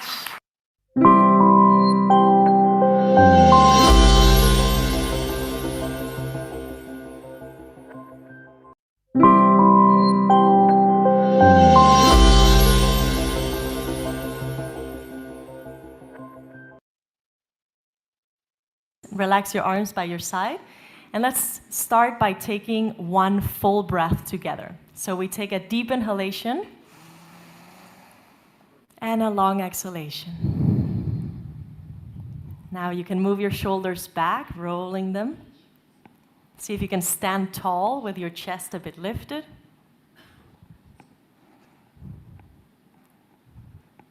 And relax your arms again. Shake your hands. Shake your arms. And see if you can find the space and the balance at the same time to shake one foot and maybe the whole leg. You can grab onto something if the balance is tricky. And you can try the other side, so just shaking one foot and the whole leg. Very good. And come back to the center. Now lift your arms up as much as your very elegant attire allows, and back down.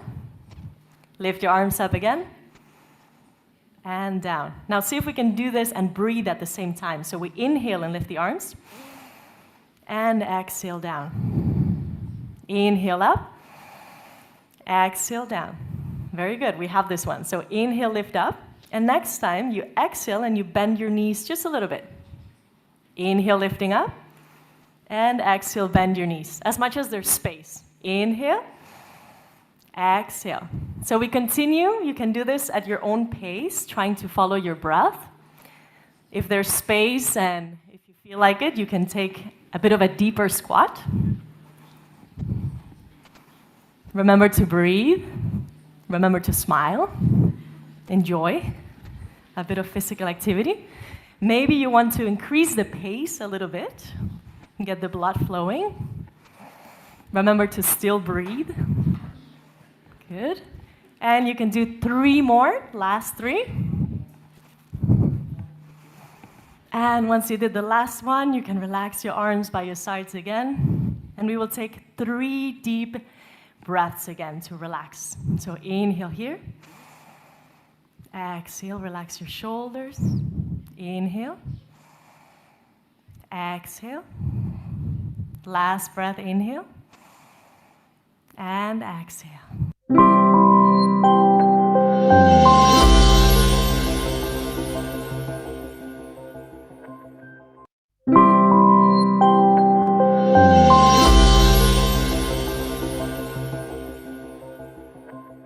Глубокий вдох, снова выдох, так еще раз, 2 раза.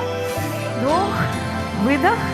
И приступаем к ходьбе в расслабленном форме. Чуть-чуть пританцовываем. Под музыку получаю удовольствие от этого. Чуть-чуть, да? Чуть-чуть корпус расслабленный. И с улыбкой обязательно. Прекрасно получается. А сейчас мы будем правой ногой вправо делать и левой. 1, 2. И 1, и 2. Прекрасно. Очень хорошо получается. Под музыку особенно. Сейчас будем добавлять к этому сложному движению еще и руки. Внимание, большой вызов сейчас нам предстоит. И правая рука. 1, левая, правая, левая. Шикарно, шикарно. Чуть-чуть не совсем право-лево, но, собственно, как бы так неплохо, да. В принципе, так все с улыбкой чудесно. Еще стараемся. Сейчас мы будем делать шаг вправо и влево. 1, 2. Вправо. Лево. Право. Сейчас тут сложно, да? То есть трафик нам нужен быть синхронным. Право. Теперь мы добавляем 2 шага. 1, 2. Право, лево. Право. Право. У нас хорошо получается. Теперь мы делаем поворот назад плечами. Очень круг плечами. 1, 2. 1, 2. И еще раз. Чудесно. Чудесно. И немножко чарльстона. Плечи вверх-вниз, вверх-вниз, вверх-вниз, вверх-вниз, вверх-вниз, вверх-вниз, вверх-вниз. Очень хорошо получается. Сейчас будет очень сложное движение, называется V-step. 2 шага вперед, 1 назад. Внимание. 1, 2, три, четыре. Раз, два, три, четыре. Очень хорошо получается, но чуть-чуть шире ножки мы расставляем, как будет удобнее. Раз, два, три, четыре. Два. И добавим сейчас руки. Внимание, да, сейчас будет очень симпатично. Раз, два, три, четыре. Вверх, вверх, вниз, вниз. Вверх, вверх, вниз, вниз. Вверх, вниз, вверх. Еще раз. Расход ощущаю в массах, но тем не менее выравниваемся потихонечку. Раз, два, три, четыре. И сейчас с самого начала попробуем. Помним, да, с чего мы начинали? Нога вправо, нога влево. И раз, два, три, два. Еще раз. Раз. Два шага будет вправо с поворотом плечей. И раз, два, три, четыре. Раз, два. Сейчас будет Чарльстон, помним, да? Вверх-вниз плечи. Раз, два, три, четыре. Раз, два, три, четыре. После этого мы делаем V-степ. Мы уже знаем, что такое V-степ. И раз, два, три, четыре. Два, три, четыре. Раз, два, три, четыре. Молодцы, теперь рок-н-ролл. Раз, два, три, четыре. Раз, три, четыре. Уху. Very nice. Вот это у нас очень классно. Это чувствуется школа. Это старая школа, old school. Да, это серьезно. А теперь я предлагаю сделать шейк. Очень приятный шейк. Очень-очень расслабленно, чтобы все, и ручки, и ножки у нас встряхнулись. И попробуйте это сделать вокруг своей оси. В одну сторону и во вторую сторону. В другую. Шикарно.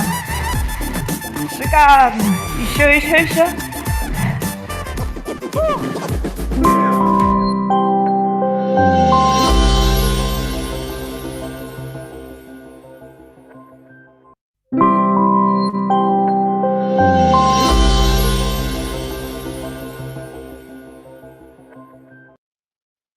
Приготовились? Я вам предлагаю поставить ноги на ширине плечей, чуть-чуть согнув, расслабив колени, взять руки в замочек, с дыханием, вдыхая, поднять руки на уровень груди, перевернуть их, поставить над головой, подняться на цыпочки, потянуться и на выдохе их вновь соединить в замочек, распрямив грудь.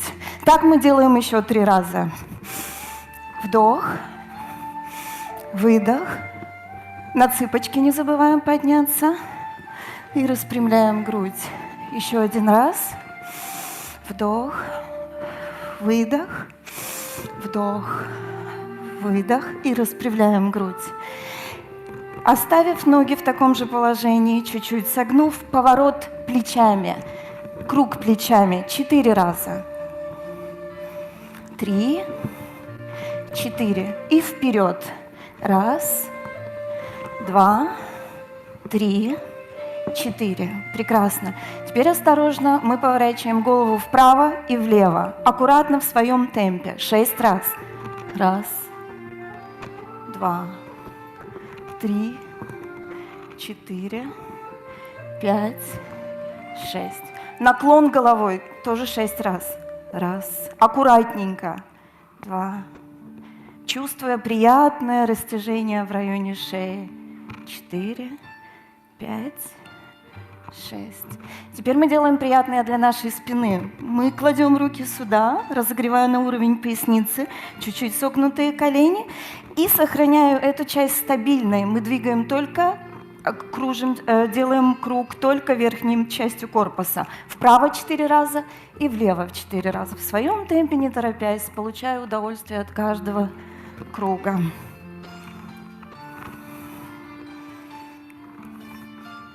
Нижняя часть корпуса, повторюсь, должна оставаться стабильной, только верхняя.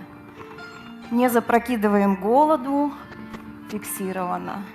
Прекрасно. Чудесно.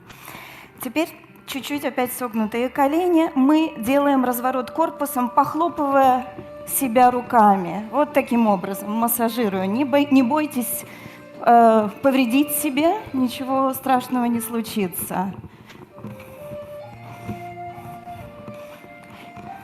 И добавляем ногу Каждый раз добавляем одну ножку. Прекрасно.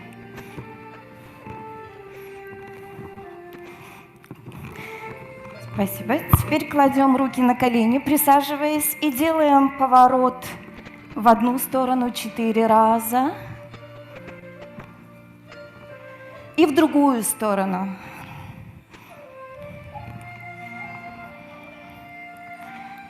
4 раза. И не забываем про наши руки.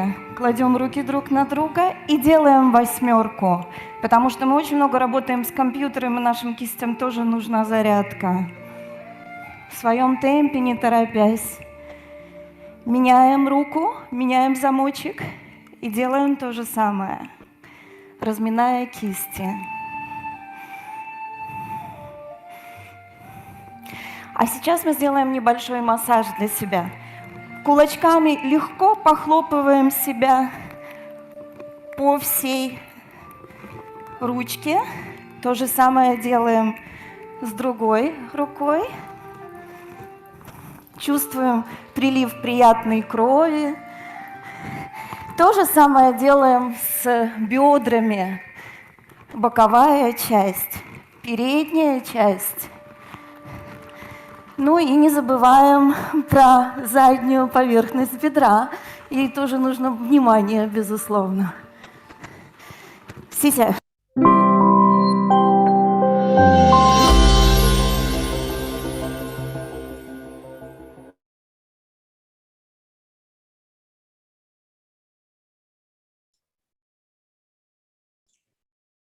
I hope this active break was okay for you. So we are happy to welcome our colleagues, Niamh Murphy and Catherine Wood. So Niamh Murphy is professor at Waterford Institute of Technology in Ireland, and Catherine Wood is professor at the University of Limerick in Ireland also. So Niamh is co-investigator of the Irish Physical Activity Research Collaboration. Her research interests and publications include population physical activity, evaluations of community-based health promotion initiatives, physical activity policy, and the role of mass events on population health. She is actively involved in public health policy implementation, advocacy, and community action. Catherine Wood works on understanding the determinants of physical activity and health across the life course. She examines the development, evaluation, and implementation of physical activity and healthy lifestyle interventions in clinical, older adults and youth populations. She uses systems approaches to link physical activity research, practice, and policy for maximum impact. Thank you, Niamh and Catherine, to be there, and I give you the floor.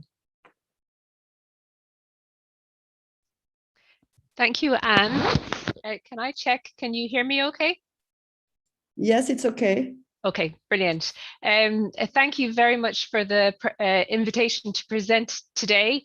And I'm delighted to see such a wonderful amount of people attending, and I thoroughly enjoyed the active break sessions. So that was a great break. Thank you very much.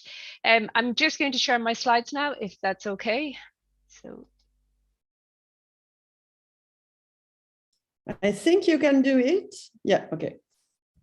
It's okay. Yeah, and can I check that you can see that now? Yes.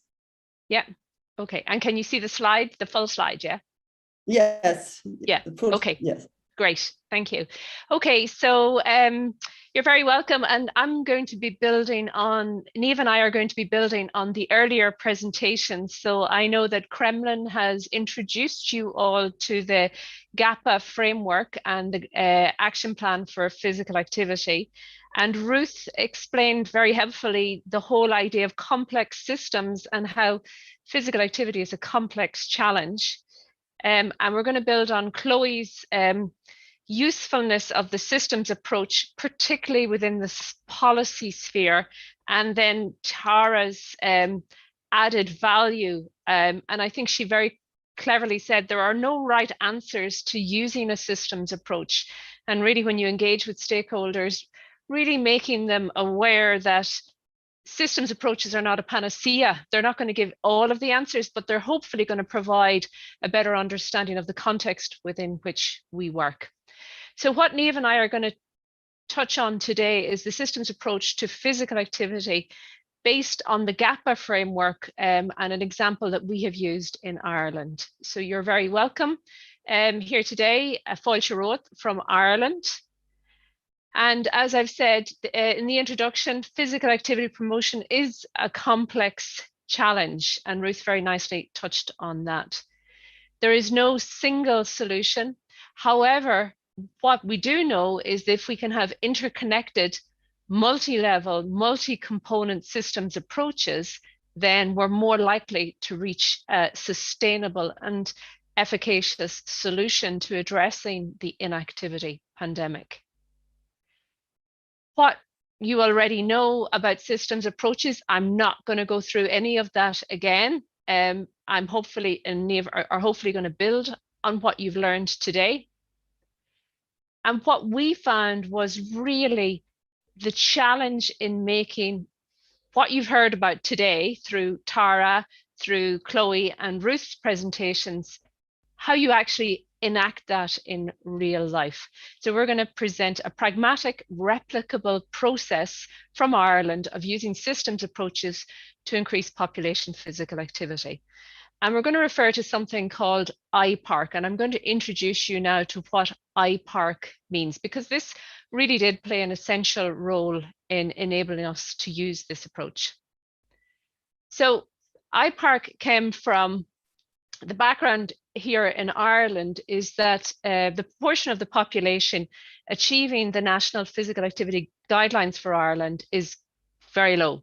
Particularly for children and young people, but you can also see 34% in adults and 33% in older adults. So we have a challenge with addressing at population level physical inactivity. And this comes from the National Implementation Research Network.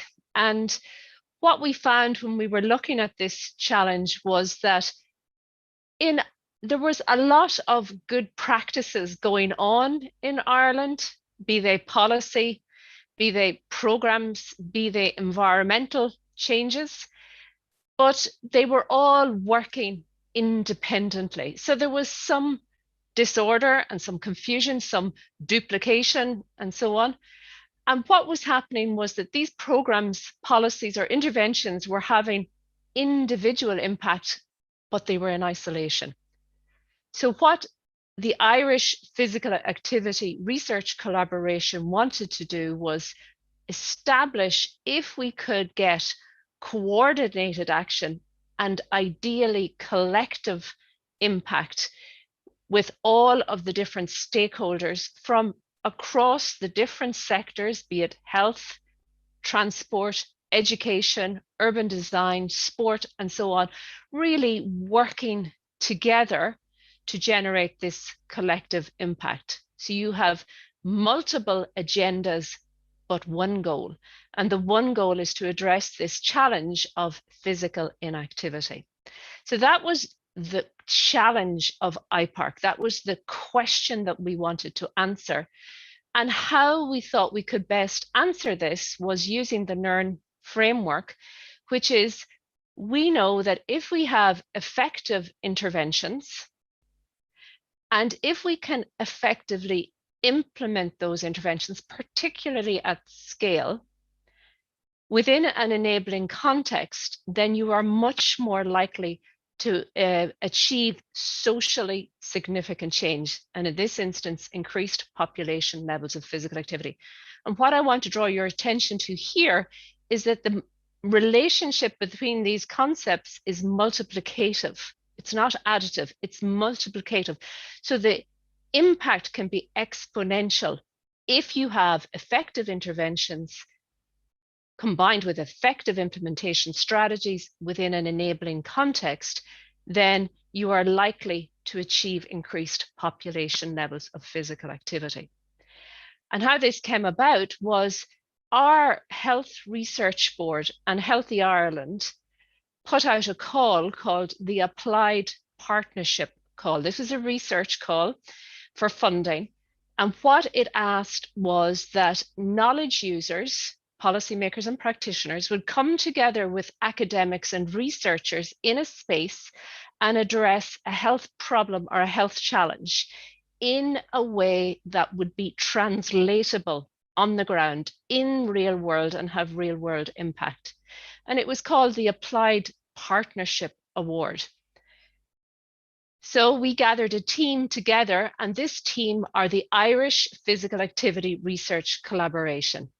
So the application, the HRB application, was made up of the Departments of Health, the Department of Tourism, Culture, Arts, Gaeltacht, Sport and Media, the Department of Education and Skills, and their agencies, Healthy Ireland, Public Health Agency of Northern Ireland, Sport Northern Ireland, and so on. We had academic institutions involved. You can see them all listed there. So essentially what we have in IPARC is representation from government sectors, their agencies on the ground, and the academic sector really working together. And we also had a research advisory panel, and this was made up of researchers nationally and internationally who advised us, but also very importantly, a practitioner advisory panel. These were the individuals who were implementing practice around physical activity on the ground in Ireland. So IPARC fosters, this is the vision that was made up by the members of IPARC. IPARC fosters insight, intelligence and innovation to enable more people in Ireland be more active more often. And the multiple stakeholders work together to, one, identify gaps on how to develop and deliver best practices and seek ways to bridge those gaps. Two, to enable and support solutions to increase physical activity in Ireland. IPARC works to share learnings from research and best practice in a systematic and, very importantly, easily accessible way, and establish mechanisms for demonstrating impact. So this was the vision and the aims and objectives of IPARC. And the solution was to have effective interventions, effective implementation with enabling contexts leading to increased population levels of physical activity. And over a 2.5-year timeframe, we developed 3 different toolkits. And the one that Niamh and I are presenting on today is this one, the Systems Approach Toolkit, because it became very, very clear to us early on in the project that even though we had thought this is where we wanted to start, actually the enabling context was the initial point that was really, really important. Understanding who is in the system, understanding how they contribute to the system, understanding what they can bring to the system, their points of view in relation to what is preventing physical activity or what is facilitating physical activity at a policy level, at a program level, at an environmental level, but ultimately impacting on population levels of physical activity. And this is where we came up with the workshop that we're now going to talk to you about. So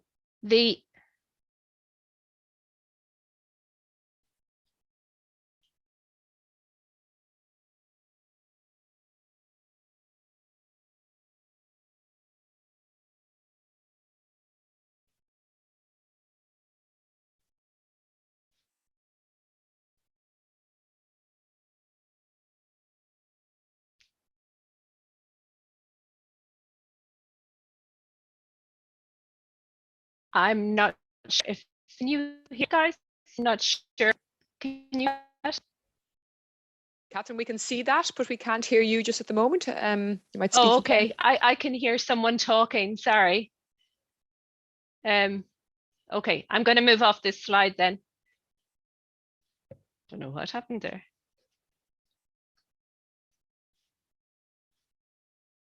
No. Oh, okay. Sorry. I apologize. I don't know what happened there, but I could hear someone talking in the background, explaining the slide actually. Okay. We had a problem with the connection, I suppose. So I think it's okay now. All right. Okay. So can you still see my slide, guys? Yeah. Yeah. Yeah. There's low resources there. I don't know how to get rid of that. Anyway. Okay. Let me see if I can get rid of that. Just bear with me. Yeah. Okay, so the previous slide was the GAPA map, but you're all familiar with that.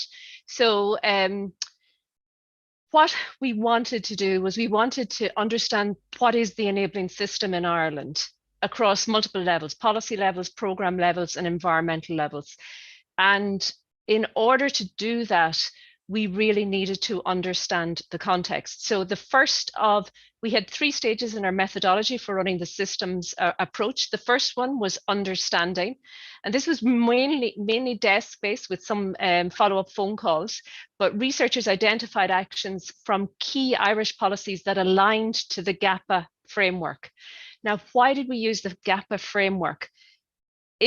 What we were faced with was, what is the enabling context for addressing physical inactivity in Ireland at population level? We weren't really trying to address a very specific question. So therefore, when we looked at the GAPA map, we thought this is actually a really workable systems map. I wonder what our stakeholders would understand by that map when they come in to see this system.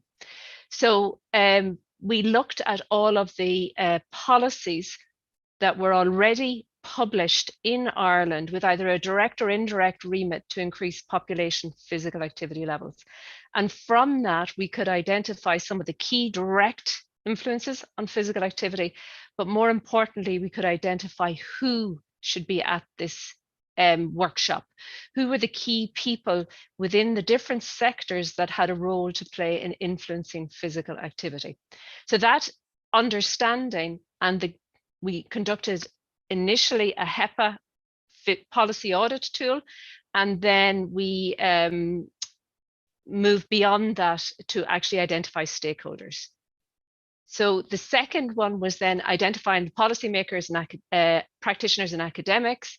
And the third stage was reviewing, and we'll go through each of these now. So understanding the context, the HEPA conducted a HEPA policy audit of the existing physical activity policies in Ireland. And you can see the results of that in a paper that we published just earlier this year in Health Research Policy and Systems. And here you can see some of the policy actions and stakeholder. This then allowed us to identify key stakeholders to invite. And this was really important because even though IPARC was made up of a lot of stakeholders, we had to be sure that we weren't leaving anybody out. We had to be sure that we were being inclusive of stakeholders who would have a role to play or an influence in terms of understanding the physical activity system. So I'll hand over to you now, Niamh. Thanks, Catherine, and I'll just get you to advance the slides for me if that's okay as we go through here. So I'm just going to take you through the practical steps that we went through when we were trying to build this systems map for physical activity for Ireland. So we were lucky enough to be ready to run our first workshop right before the pandemic. It was January 2019. So what we did was, through the first process that Catherine just identified there and the establishment of IPARC, we were able to identify and contact those key stakeholders. So 52 national stakeholders altogether took part in the process, 40 of them at initial workshop, which is what I'm going to go into right now. And they were from a wide range of sectors. You can see them listed on the slide here. I won't read them out for you, but you can see them there. Now, we ran a 2-day workshop, but I have to acknowledge the huge help we got in this from our international and national collaborators, because other people had gone through processes like this before. So we spoke at length with Nick Cavill and with a few other people who I'll mention in a few minutes.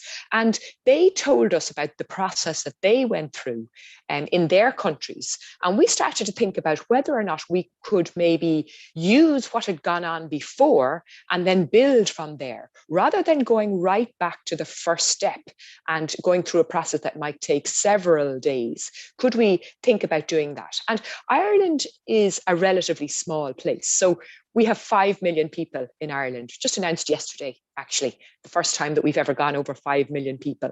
So putting that in context, like there's nearly 9 million people in London alone. So we have a small advantage from that point of view. So we kind of know who the stakeholders are now, following on from our work with IPARC. Catherine, you might go on to the next slide, please.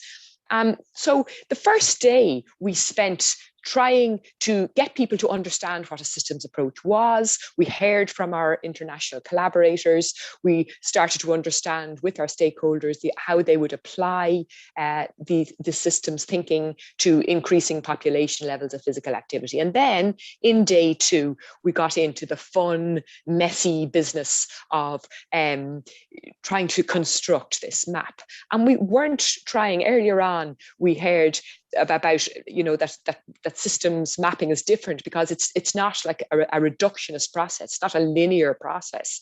So it was messy and it was fun and it was interactive, and we were standing around. I'll show you a few pictures in a minute of the way that we did that. So what we did was we started by using the GAPA tool, which Catherine showed you earlier. I know you've seen this already today. And what we did, we asked 2 questions. We broke people up. There was 10 people, fairly large groups. We had 4 completely different groups. And initially people worked on their own and thought through all the different things that they thought that needed to happen. We asked 2 questions. What is Ireland currently doing well to promote population physical activity? And what should be done in Ireland to increase physical activity? What are the potential actions for future success? And so after the individual process, the groups came together and it was highly interactive. And if you want to just maybe go on to the next slide there, Catherine, what we actually did with each of the groups for a very short time, played with a little bit of causal loop diagramming. And then we realized, okay, this is too complex. This doesn't meet our needs. Our needs right now are to see if we can broadly do a map, and the nitty gritty, we will probably come back to at a later stage. So what we did was we had 4 separate maps. In the end of the day, you can see the numbers of pieces of data that were generated as part of the process. And then we used a deductive thematic analysis guided by the GAPA framework. And this was collated in the end to 191 pieces of data, if you like, or responses. And there were examples of good practice and actions for greater impact. And all of our groups then identified which part of the GAPA systems map their particular suggestions fitted on.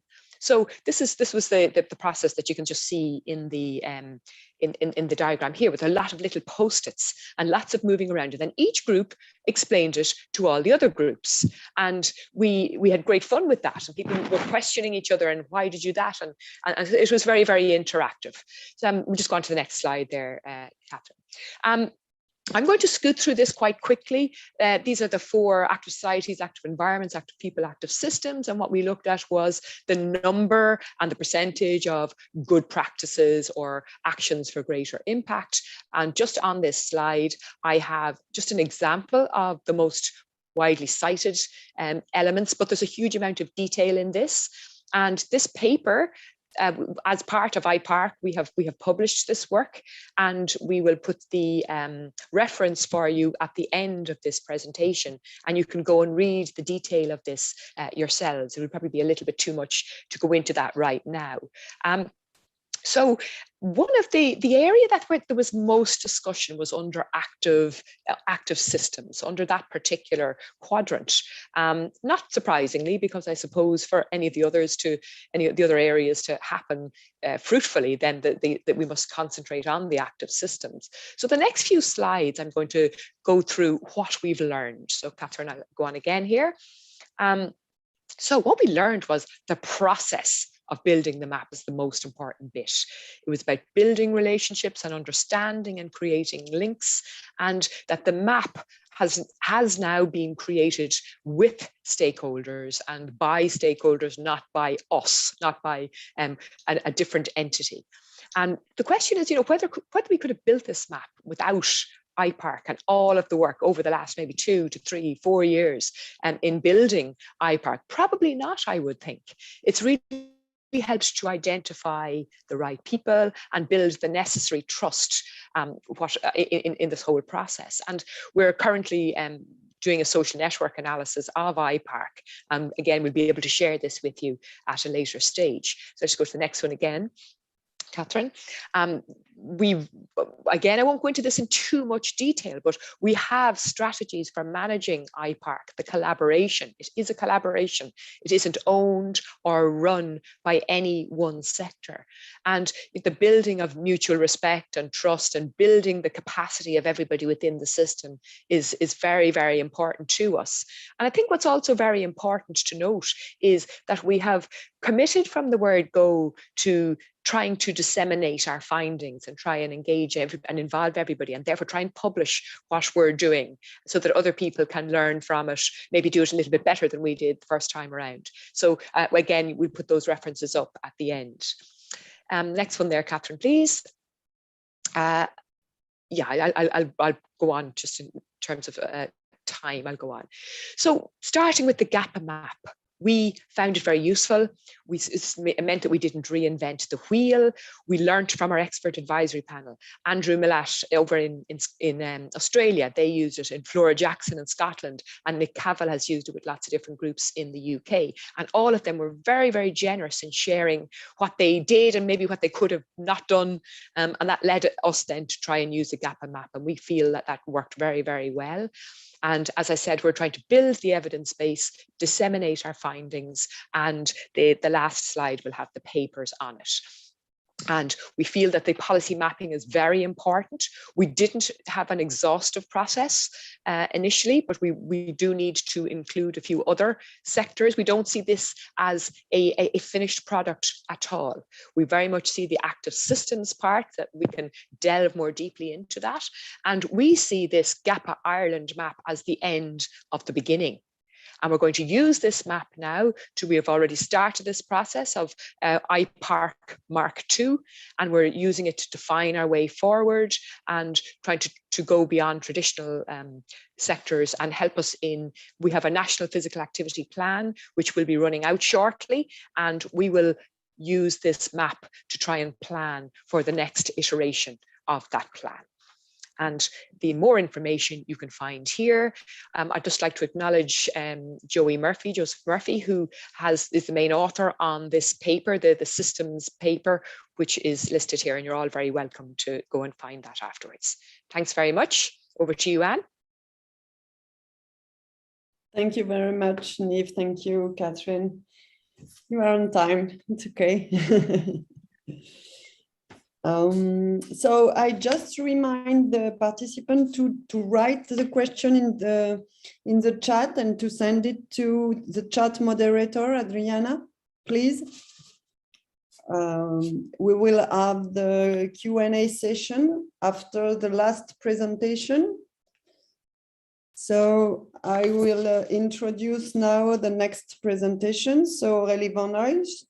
She is an associate professor at Université de Lorraine in France, and she also joined the University of Limerick from now and for 2 years. So she will talk about the sports club as an ecosystem. It's another example of the application of the whole system approach. So Aurélie, areas of research are on 3 different areas: health promotion within sports club, supporting organized sport involvement in promoting health beyond physical activity offer or promotion. She also worked on the evaluation of physical activity interventions using mixed method to analyze both effectiveness and process. And she also worked on the analysis of national to local physical activity and health promoting sport club policies. So it's another example of a project, a huge work, such as Nif and Catherine presented. It's really a huge work. And it's really interesting to have this example. Please, Aurélie, I give you the floor. Thank you, Anne. Thank you. Can you hear me? Yes, it's okay. We are. And see my screen? Slide. Yeah, okay. Okay, perfect. So what I'm going to talk about today is the process project that began in 2018, which is a partnership between Université Côte d'Azur, Santé publique France, and Université de Lorraine. But maybe before starting to talk about the project, I will just go a little bit back on Sports Club as an ecosystem and what's about. So if we think about ecosystem, maybe just to be back on that, and the first thing that came into our mind, ecosystem is more linked to ecology, and maybe if we take a pond, then we can think about that ecosystem consists of different organisms and physical environment which they interact. But thinking about a pond is quite easy because you have the animals, you have the water and all the physical environment. But what does it mean when we think in that sense about Sports Club, and how can we consider Sports Club as really ecosystem, and why is it needed? It's a little bit about my introduction now. If we consider the definition of ecosystem, ecosystem is including two types of different organisms. They are living components that affect another organism. These living components, often in Sports Club, are related to athletes, but it's not only athletes who make Sports Club. These are also coaches, these are also spectators, these are all the volunteers that are running the different Sports Club. So meaning on one side, within a Sports Club, you have a lot and a broad range of different actors being implicated into the Sports Club, which also interact with what we call abiotic components, meaning non-living components that affect the living organism and functioning of the ecosystem. So depending on the pitch, depending on the cycling opportunity you have to go to your Sports Club, depending on the material that you are provided, might be free tap water, might be also the quality of the pitch in regard of safety, you will have better or poorer opportunity to practice physical activity. So meaning if we think of Sports Club as a definition of ecosystem, we have not only to think about athletes' performance itself, but also think about all the things that are going around these athletes' performance, and also going beyond the provision of physical activity opportunity only, which is Sports Club's core business, but also considering that Sports Club can go beyond and can offer healthy eating, can offer physical activities, cycling and active commute to Sports Club, can offer also different program, might be on mental, physical, or social health. So thinking about Sports Club a little bit differently than just thinking about this sports performance of provision of physical activity. What is also interesting in the definition of ecosystem is that within an ecosystem, there is boundaries between the different living and non-living components through nutrition cycles and energy flow. So meaning these are dynamic entities, these are open systems. So when we think about an athlete preparing the Olympics, we think about his preparation, we think about his training, workout, and so on. So meaning when it's easy to think about it, when we go back to our pond where the frog is eating insect and where some humans are eating frog. So meaning in Sports Club, it is a little bit more difficult to think about how much energy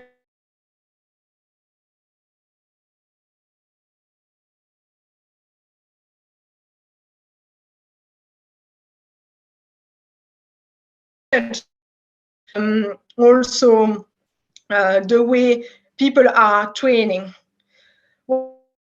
What is also interesting in the definition of ecosystem is that there is a control by external and internal factors, meaning there are actors within sports club, might be coach, might be parents, might be youth, might be the board, but there are also external factors that will influence sports club in the delivery of physical activity, but also in going beyond of that.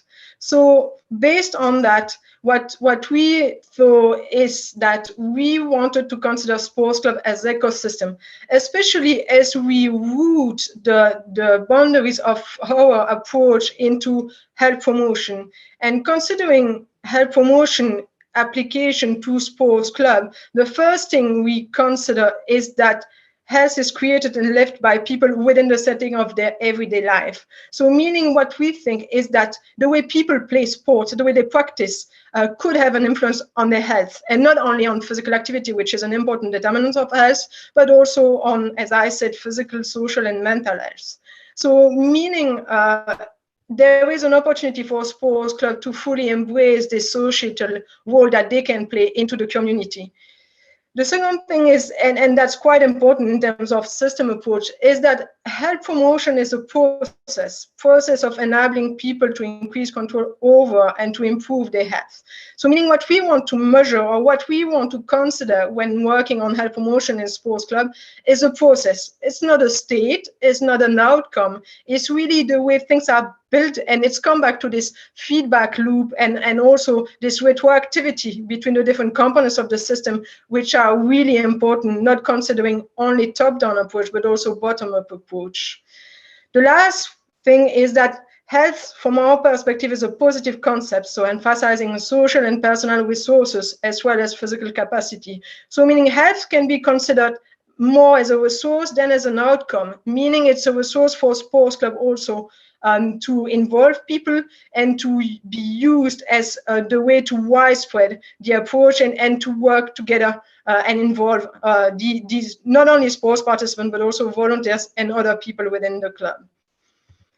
So based on that, we used to define sports club as ecosystem, we use principally what we call in health promotion the setting-based approach, where a setting is defined and it's close to the definition of health system, where setting is defined as a place or social context in which people engage in daily activities where environmental, organizational, and personal factors interact to affect health and well-being.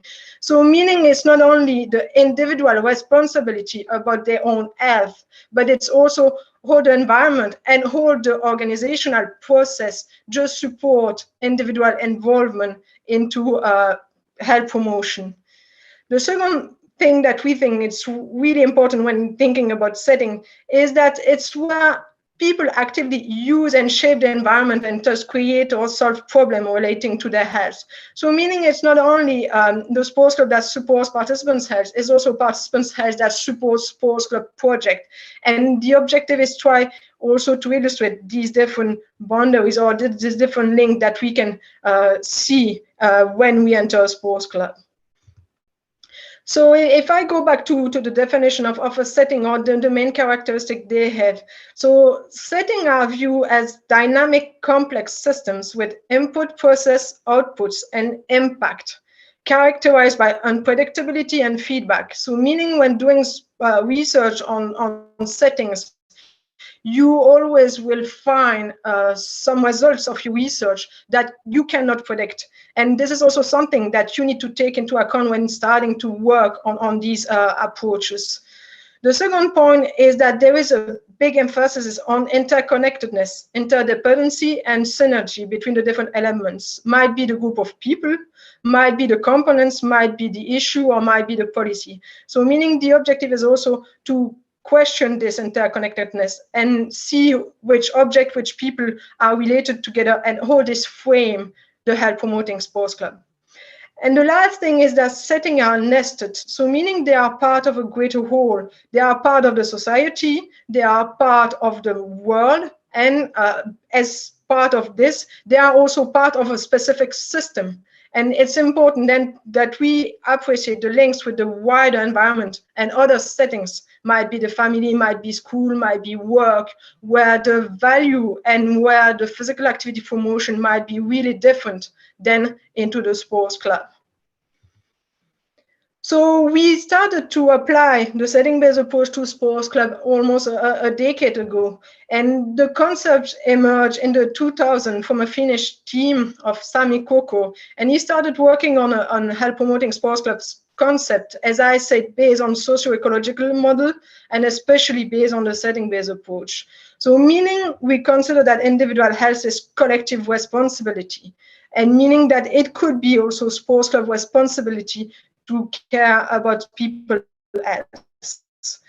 What is also important is that this setting-based approach, if you want to look a little bit more at the literature about this approach, this is something that has been successfully implemented within school, within cities, prisons, and university, and which is much more developed in other settings than just in sports club, which is quite a recent development for a non-traditional setting. So how does it look, or how did it look a few years ago? The objective was trying to find a model that could describe the sports club, but also describe the different layer that could be implicated into health promotion. So what we did at the beginning is thinking about what the coach can do at the micro level, what also the different responsible of the sports club can do to support coach activity, but also participants activity. And finally, what sports club itself, especially the board, can decide in regard to the support to health promotion. And to characterize the different activities and trying to modelize the different activities, we looked at 4 types of determinants: the organizational, which are more into the policy, guidelines, rule, the social, which are more the value and philosophy of sports club, the environmental determinants, which are more about the physical environment and infrastructure, and the economic determinants, which are both funding and human resources that could be employed for health promotion. So that was the beginning of our journey, the definition of these different levels within sports club, considering that few studies have already thought about sports club in that sense, that they have implicated the different level and how these different levels interact. So getting that model settled, we wanted to define with the HEPA working group how or what were the minimal requirements to define a health promoting sports club. So what is needed if we want to start that journey? The first point is that it's important to have a health promoting view of the action and go beyond the promotion of one health behavior. So meaning every decision that is made within the sports club health should be considered in a way of the impact of the decision and in the decision-making process also. And it's not only caring for one health behavior, might be only smoking or might be only injury prevention, but get this health vision into everyday practice and into daily life of the sports club. The second point is that the objective is to implicate all levels of the clubs. So meaning, and as previous speakers stated, it's important that we have the implication, participation of different stakeholders from sports club, might be participants, might be parents, coach, managers, and volunteer in the action and decision-making process. The third point is about implicating external partner and community into action and decision-making process. The 2 last points are more about this open dynamic system. So it's being conscious that promoting health takes time and it's a continuous iterative process. So meaning you can start small with few action, with sporadic action, some event, and then build on these to really prepare a program and then have a health promoting view. But it's not something that is done from one day to the next. And this is something that needs continuous renewed energy and that needs to be care about each change in the system will provoke a new project or will provoke a new way of framing health within the sports club. The fifth point is to base the action on needs and policy of the sports club specifically and consider there is never one size fits all. So meaning you have to consider the specificity of sports club based on its territory, based on its tradition, based on its history, so that you can propose something that fits into what they are doing at the moment.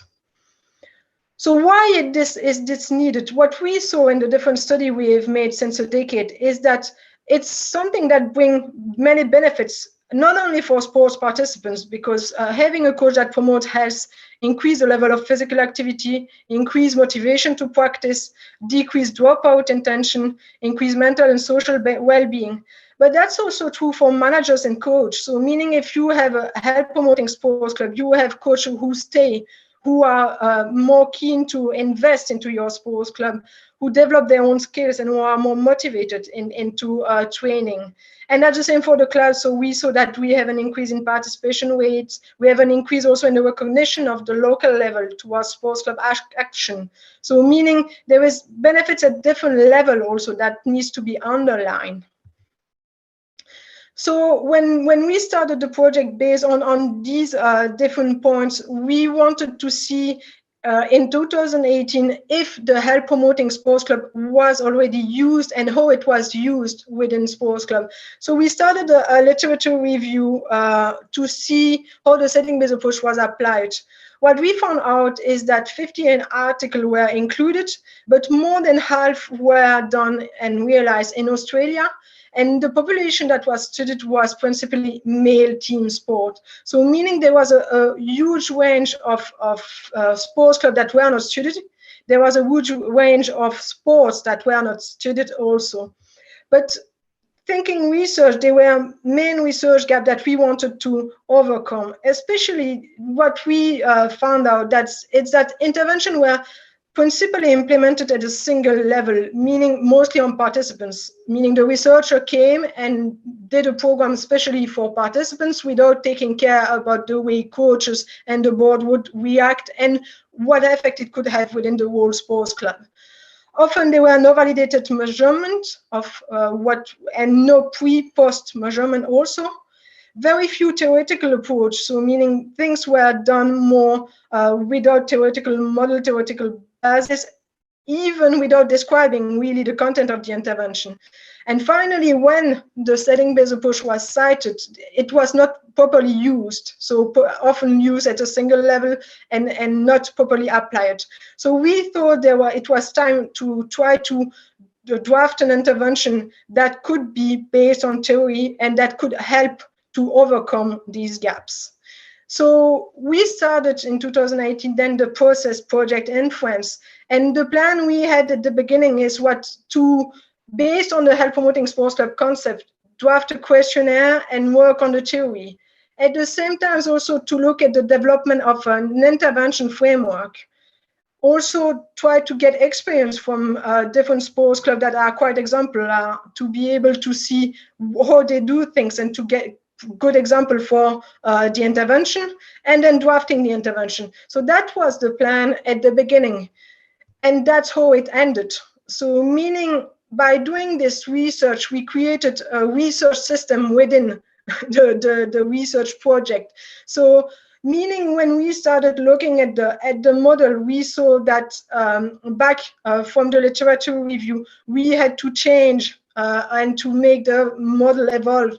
And we went back and forth during the different steps of the project to change part of the project that had been imagined at the beginning. So I will not talk about all the errors because it will be too long, but I will just talk a little bit about some of them, and especially the way we've built the intervention components, which are quite close to the last presentation from Catherine and Marie.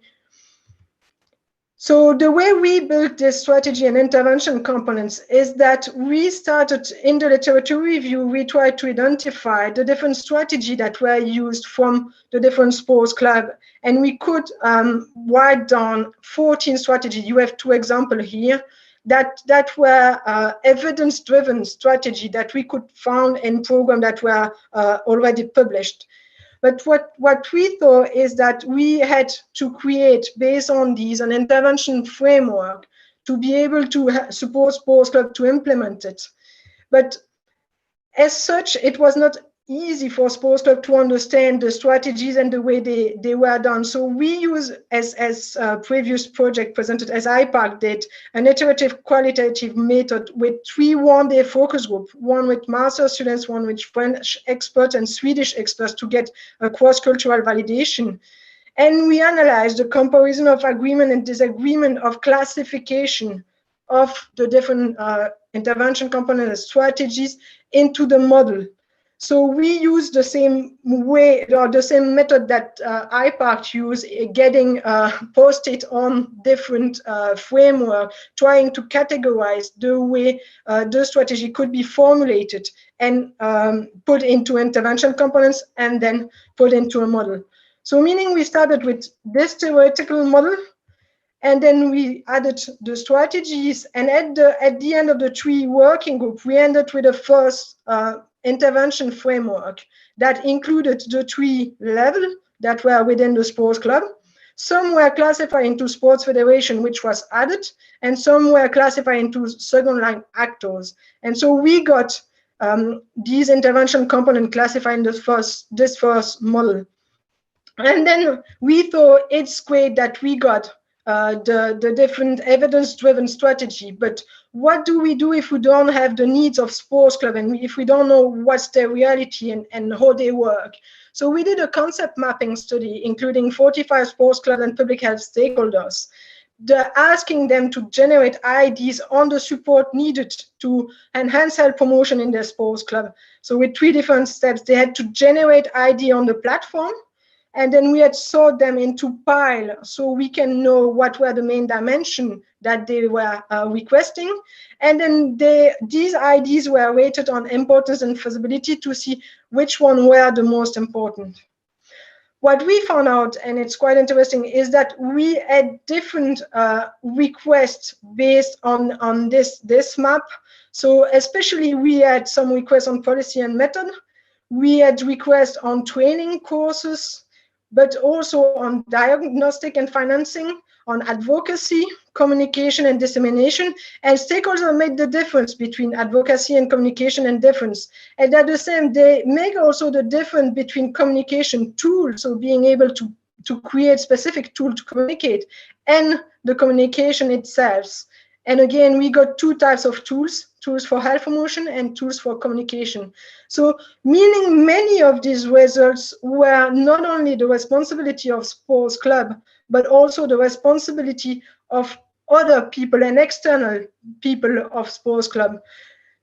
If we look at the different statements, considering here the feasibility on that scale and the importance on the other scale, what we found out is that 34 statements were rated as the most important and the most feasible in regard to health promoting sports club. And so we decided with this 34 statement that we had to add them into our intervention framework, as they were the reflection of what sports clubs needs, especially in France at that time. So meaning we did the same process again. So taking each statement from the concept mapping, and with the same group in France, the expert group in France, we added them to the model. What is quite interesting, and I will zoom now into the model, is that doing that with the actors has helped us to reframe the theoretical framework. Especially, we had to add 3 new levels: the sports federation, the public health actors, and government authorities.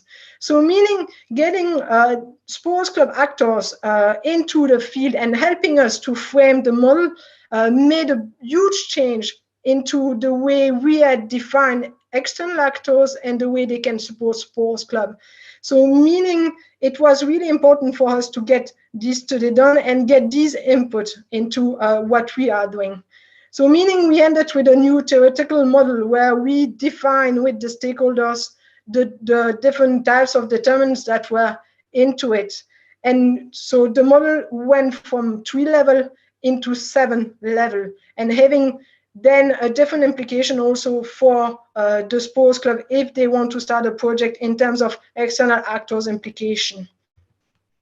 So in that sense, and going back to my model, these are things that we have been doing for many times. So meaning when we have had the intervention components, another thing that we did and that I will present now is that we went to sports club to capitalize their experience about health promoting sports club and to test how our intervention framework did work. So meaning I'm going to explain this how or no.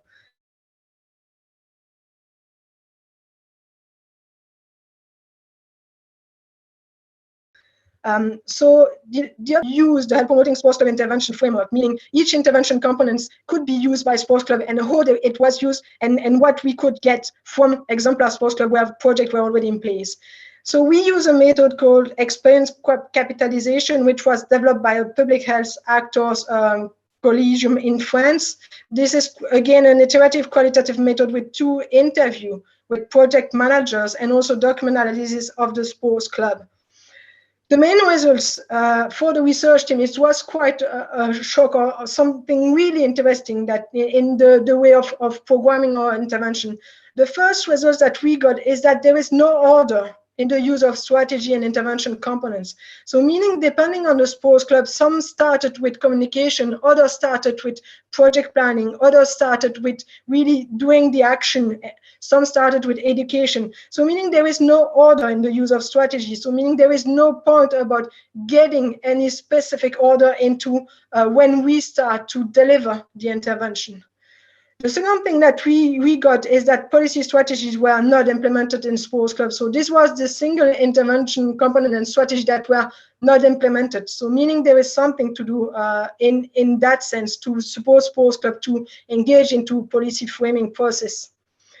What was also interesting is that the intervention framework was a process that could be applied to different health topics and behavior. So meaning we had sports club working on mental health, we had sports club working on healthy eating, on adapted physical activity, and whatever the behavior or the health topic covered, the health promoting sports club framework could be applied, as this is more a process rather than getting specific training on specific topics. So it was also interesting for us to ensure that this was the case and that could be applied in different health topics and behavior. And finally, there were a need for competence in project evaluation and communication. So meaning sports club are really expecting external actors to support them in that sense. So a little bit about the discussion about what we learned from this project. The first thing is using the socioecological approach in research, from our point of view, needs 4 different things.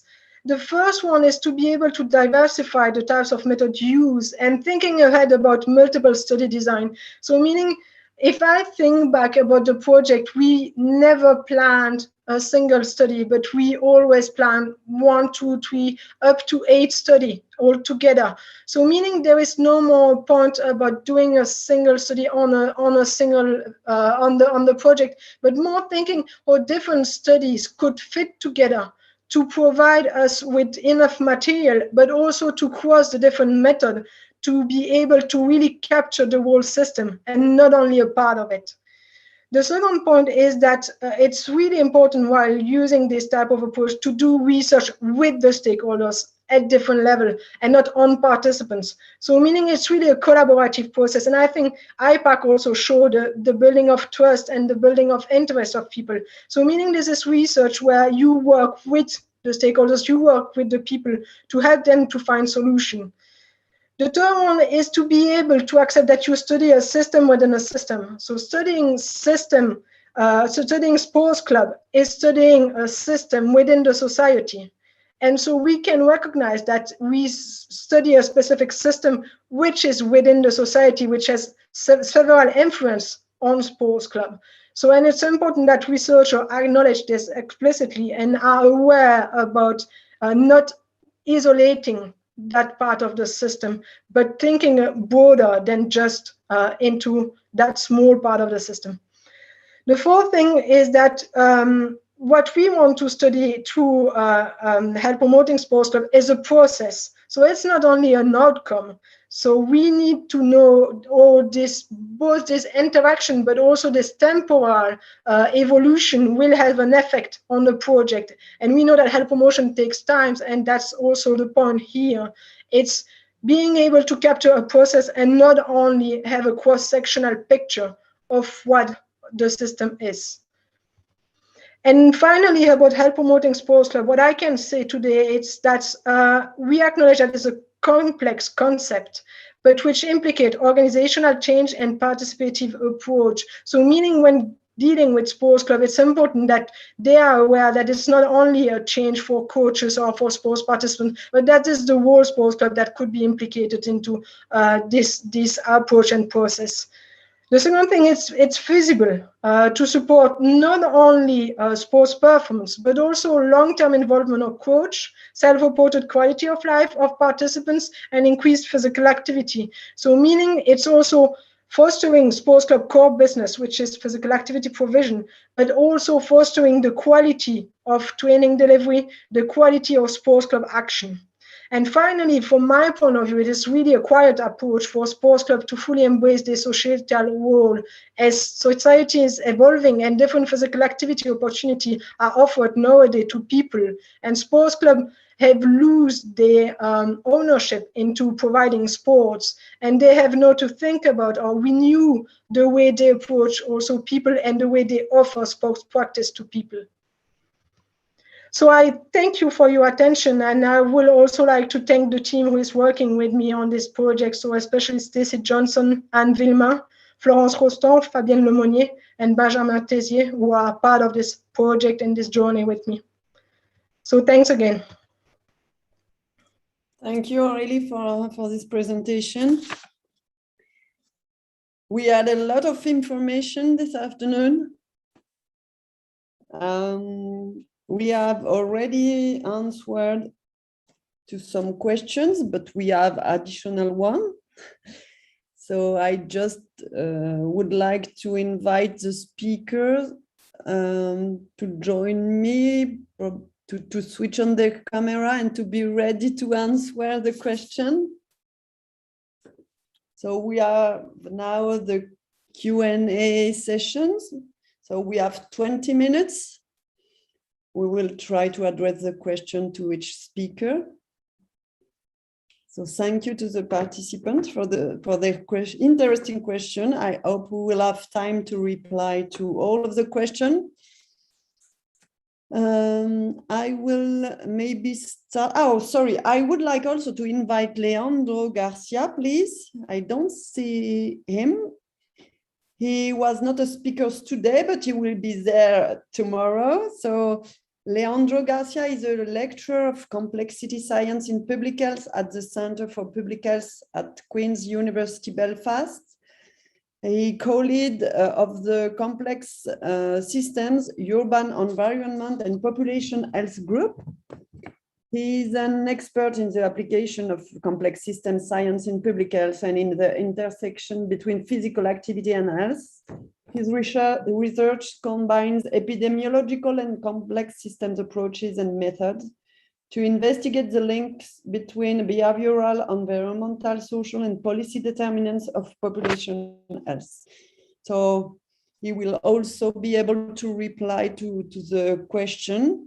So thank you all to be there. And so Tara and Chloe were not able to stay with us, but probably our colleagues can reply to some question about the topics if necessary.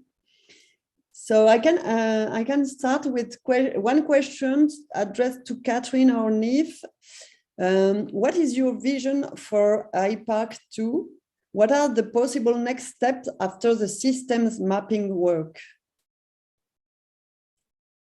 I don't know if Catherine or Niamh. Okay. Okay, thank you, Anne, and thank you very much for the question. So IPARC 1.0 was funded primarily through a research grant from the Health Research Board. And as part of that, we generated a sustainability plan. And over the course of the 2-year funded project, we put that to the stakeholders or the knowledge users. These would be the department department stakeholders and the agency stakeholders. And what happened was they actually came up with the funding to fund it for another 2 years themselves. So they had bought into this new concept so much that they actually funded it for another 2 years. So the program of work then had to be, we had to look back at what we had, because for the 2 years funded by the research grant, we had a very definitive program of work with deliverables and everything. So now we had to generate new deliverables. And under the we call it the third work package, which is the enabling context work package, which is the systems approaches work package. What we are looking at now is we've turned that workshop we ran into a toolkit, and we can now deliver that workshop. And our idea is to do that in the small counties or regional areas or cities of Ireland. So it's really to get systems thinking at local level. So we did the original systems thinking at national level. So now we want to get systems thinking at local level to contribute to the national map. So that's one action. And then the second action is the findings of our national systems mapping and systems workshop have been or are currently informing the writing of the new National Physical Activity Plan. So we're in the process of writing a new National Physical Activity Plan. So the learnings from that have directly fed into that National Physical Activity Plan. And that's a process where we're really trying to now ground it in evidence-informed actions going forward. Thank you very much, Catherine. Aurélie, we have a question for you. What is the difference between an ecosystem approach and a complex system approach, or is this the same thing? It's not an easy question. No, that's a good question, and probably Wood will help me to answer that. I think there are things in common when it's come to ecosystem and complex system approach. Ecosystem, from my perspective, and also from what I know about it, are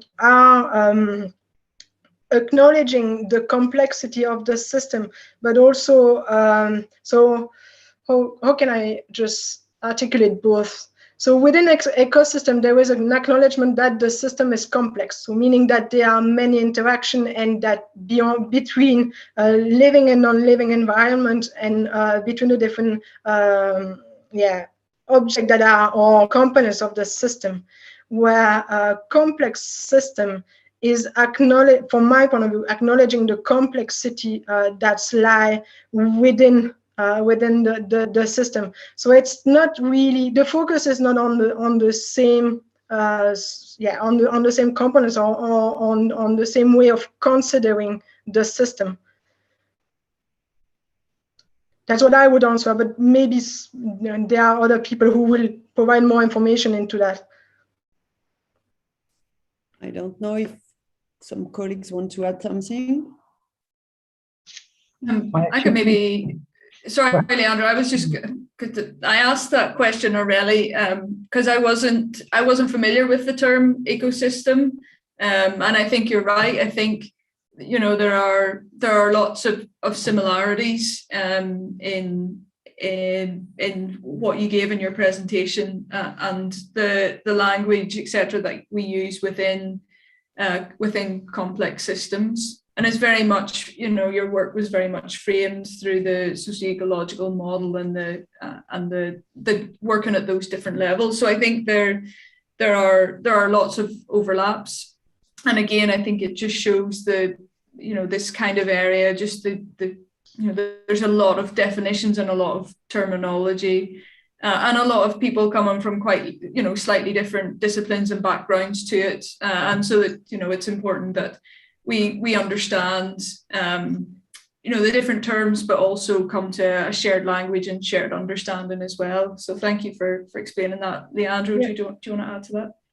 Yeah, just to say that in general, well, although many times we are used to study complex systems as by itself, the definition of a system, or by definition, a system exists in the context of of something else. So it doesn't exist in a void. And the interaction between the system in its context, it's also part of what defines the system. So all complex, not all, most of the complex systems we're interested in are open systems, so they are always in interaction with their context. So in some sense, there's a huge overlap between the ecosystem that earlier brought to us and an application of complex systems in a broader sense.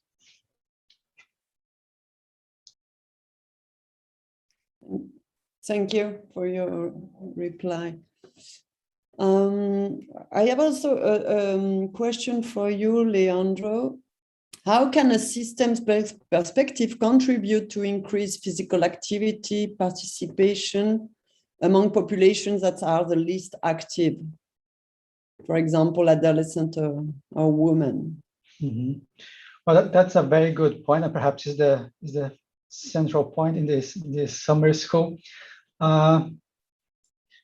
There's no one answer, I guess, for this question, because it comes from, well, there's many layers of, for this answer. But the first thing is something that we discussed today, and we also part of the discussion tomorrow and in the third day as well, is the changing the mindset of how we approach the problem. So this is the first thing. And when we get to that point, not only the number of options, but the implications of the options that we apply change a lot. So as Tara said at the beginning, most of us are trained to think in the interventions as linearly, or sometimes as not as a disruption in the system. So I think the main contribution of a systems thinking is, as I guess also Ruth put on her presentation on how Harry Hutter and collaborators wrote in that paper, that Lancet paper, is changing the way you see the interventions, the actions, from being or the focus of your problem being the intervention, and how the intervention actually changes the system to a better configuration, or a better position in relation to what was before, or how it is currently. So it's much more a framing aspect. It's much more a framing problem.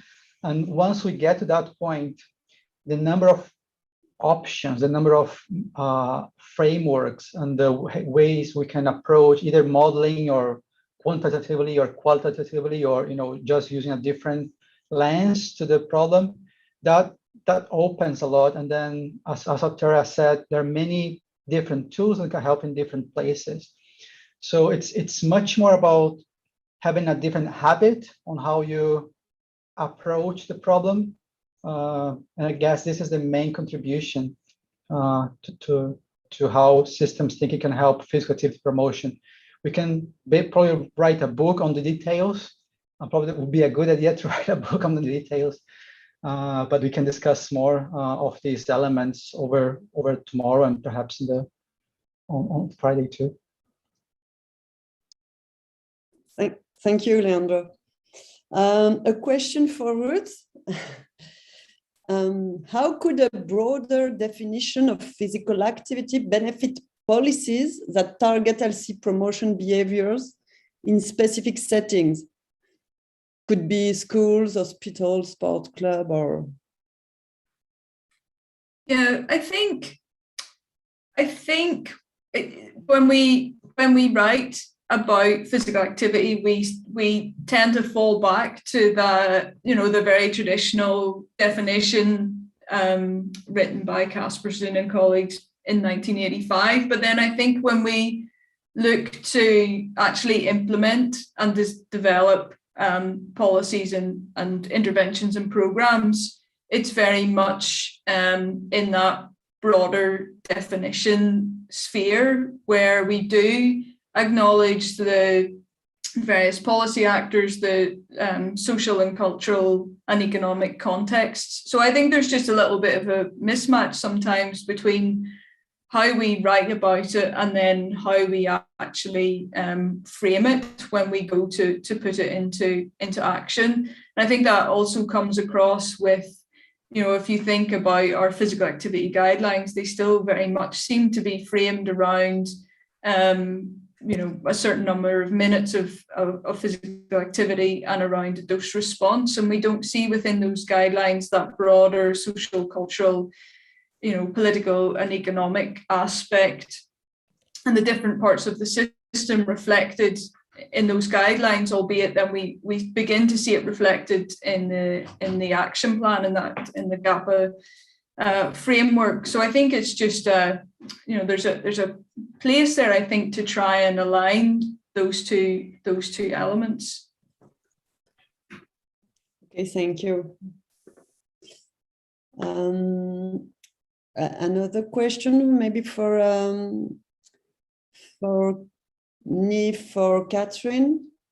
Could you provide a brief overview of what is contained in the system approach toolkit you mentioned in your presentation?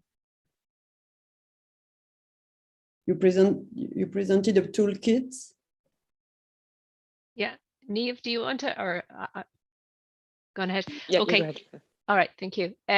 Okay, so the toolkit, essentially what it runs like is a little bit of an introduction into what systems approaches are, but keeping that very accessible for non-physical activity specialists. So it's not research level, it's more accessible.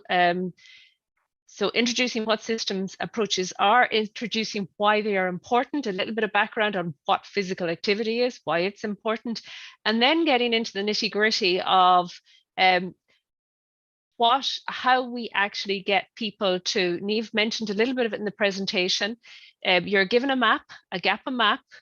You then look at the map from your lens. So if you're coming from urban planning, or if you're coming from the Department of Finance, or what area you're coming from, you look at it and you see, where does what I do fit into this system?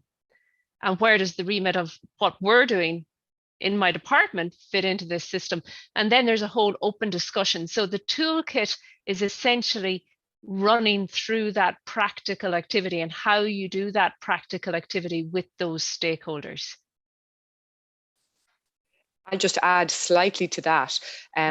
Catherine mentioned that we're going to be running it out in small counties or towns, and we have a parallel piece of work going on, and it's around increasing cycling, and it's really about transport. It's mainly transport people. And I was at a meeting this morning, right before I came on this, and for the first time, normally I've been at these meetings before, and it's all engineers, and they're talking about roads and signage, and that's it. Today, the whole meeting was organized. I've never seen this happen before. It's the local authority where I live, and it was organized around active systems, active people, and all of the actions were organized that way. And I thought, wow, they're starting to think in a different way now. So that's it, kind of happening in practice.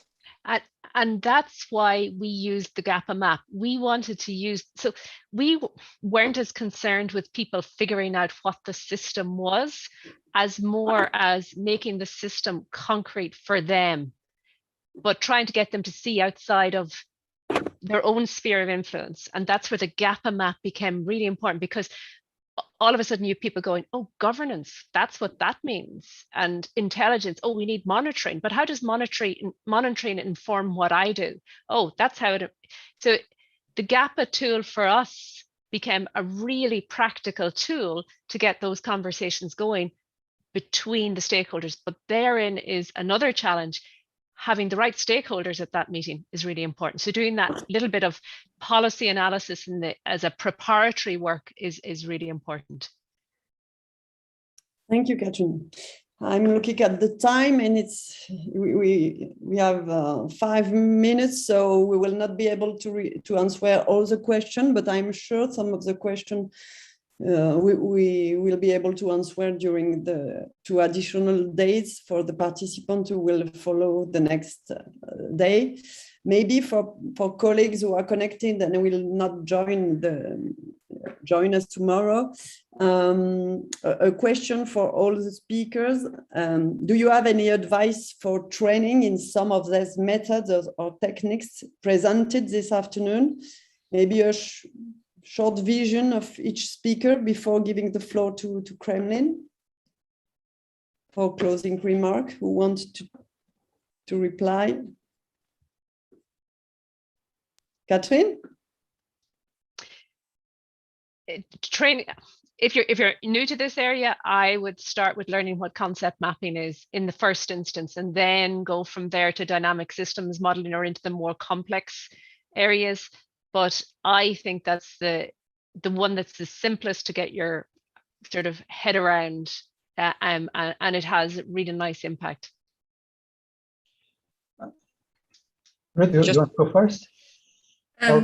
Yeah, I'll just add to that. Well, maybe it's helpful if I say a little about what training I've had. So I had a personal fellowship for 3 years that was great because it allowed me to undertake formal and time to develop skills, particularly in social network analysis and agent-based modeling. So I think if you do want to learn and be a skilled practitioner in some of these specific techniques, then looking for some of these personal fellowship opportunities that allow you dedicated time to undertake formal training and then to develop those skills then through practice more informally. I think that is certainly a way to go. And I think, there's definitely a kind of dearth of systems practitioners who can work across a range of methods and techniques. Leandro, do you want to add to that? Yeah, just some links or websites and materials that can help. So there's one website called Complexity Explorer that is maintained by the Santa Fe Institute, one of the most important think tanks on complex science in the world. They have a lot of courses there, from more technical ones in terms of modeling techniques to more general ones, or some things very specific to chaos theory or some other specific topics. But they also have a nice glossary of terms, so it's a nice place to start with. There is one course, I think it's from Johns Hopkins University, I guess, in Coursera, called Systems Thinking Public Health, I guess. So it's a nice introductory course to many of these concepts too. There is the System Dynamic Society for those interested in system dynamics, and also causal loop diagrams, group model building workshops. So this is a very nice place to visit. Agent-based modeling in general. Well, there's one course online in the Complex Explorer website. I can write down here in the chat to everyone. But there are some books also that there are self-paced books for the self-learner. Probably for the other methods, Ruth might know some for network analysis too, that are for self-learners, not only the mathematics, but also the practical steps. Unfortunately, I know of one course on group model building. It's a strange thing because it's a skill that many of us learn, but usually it's not through courses. It's through learning from someone else, someone with experience that it's an experienced modeler, or there's some books also, but not many courses on this specific approach. But these are some of the things I can think of. Yeah, I think we'll put some of these different links and courses together, and we'll certainly make those available to you at the end of the program. We'll have time on Friday as well to chat more about that. Thank you very much. So I hope we will have time also to answer the question we received, but we have now no time to answer, but we have the question. We will address it to the speakers, and we will come back to the participant to send a reply and to exchange. So now I just would like to give the floor to Kremlin for the closing remark and to give him the opportunity to say the last words of the day. So for me, I will thank you all the participants. And we will meet tomorrow for the student who will continue the travel along the complex system approach. So thank you very much to all participants, and Kremlin, I give you the floor for the final remarks. Thank you, Anne. Thank you. It's really interesting to listen to a discussion. I was just reflecting when I first heard about systems approach and the need to use it for NCDs. Every time when I talk to an expert, I learn something new. And this is one of the reasons I wanted to develop that manual, at least to show the examples, what methods have been used for which stage. So in one way, you will have a series of examples to show that. But as Ruth said, it would be really nice if we can put together a list, at least the list that we know about the available resources for training. So that's one of the thing we could easily do. And we completely understand there is a lot of need for this area for capacity building. So as WHO, Steve and I are working to designate 2 new WHO collaborating centers to support this type of work, especially system science and complex science approaches to NCD prevention. And of course, we are discussing with Ruth Hunter, and also we are discussing with Tara Penny, and identify this global leadership so WHO can continue to provide those training opportunities, compile those training opportunities, and share them with you. For me, it's really clear that there is a need for this type of workshops, and I'm glad that you were involved. And as I said at the beginning, this is not just a one-off event. We are building this capacity because we need that to support countries. So once you get to know these methods, if you want to practice it, come back and talk to us. We can link you with some of the workshops these experts will be running for countries, and you might become expert in a few years after doing a PhD and postdoc on this topic. You can help us to organize some workshops. So I really look forward to continue this collaboration. So finally, those who are joining only for this open day, good luck, and we look forward to hearing from you. And the others, I wish a successful 2 days, and I'll be joining you again next 2 days for those who are continuing. Thank you, Anne, for your leadership and hard work to put this together, and to all the speakers for giving your time and contributing to this. I hope we will make some progress in coming weeks and months. Thank you, and good evening, and goodbye from WHO office in Moscow. Bye. Thank you.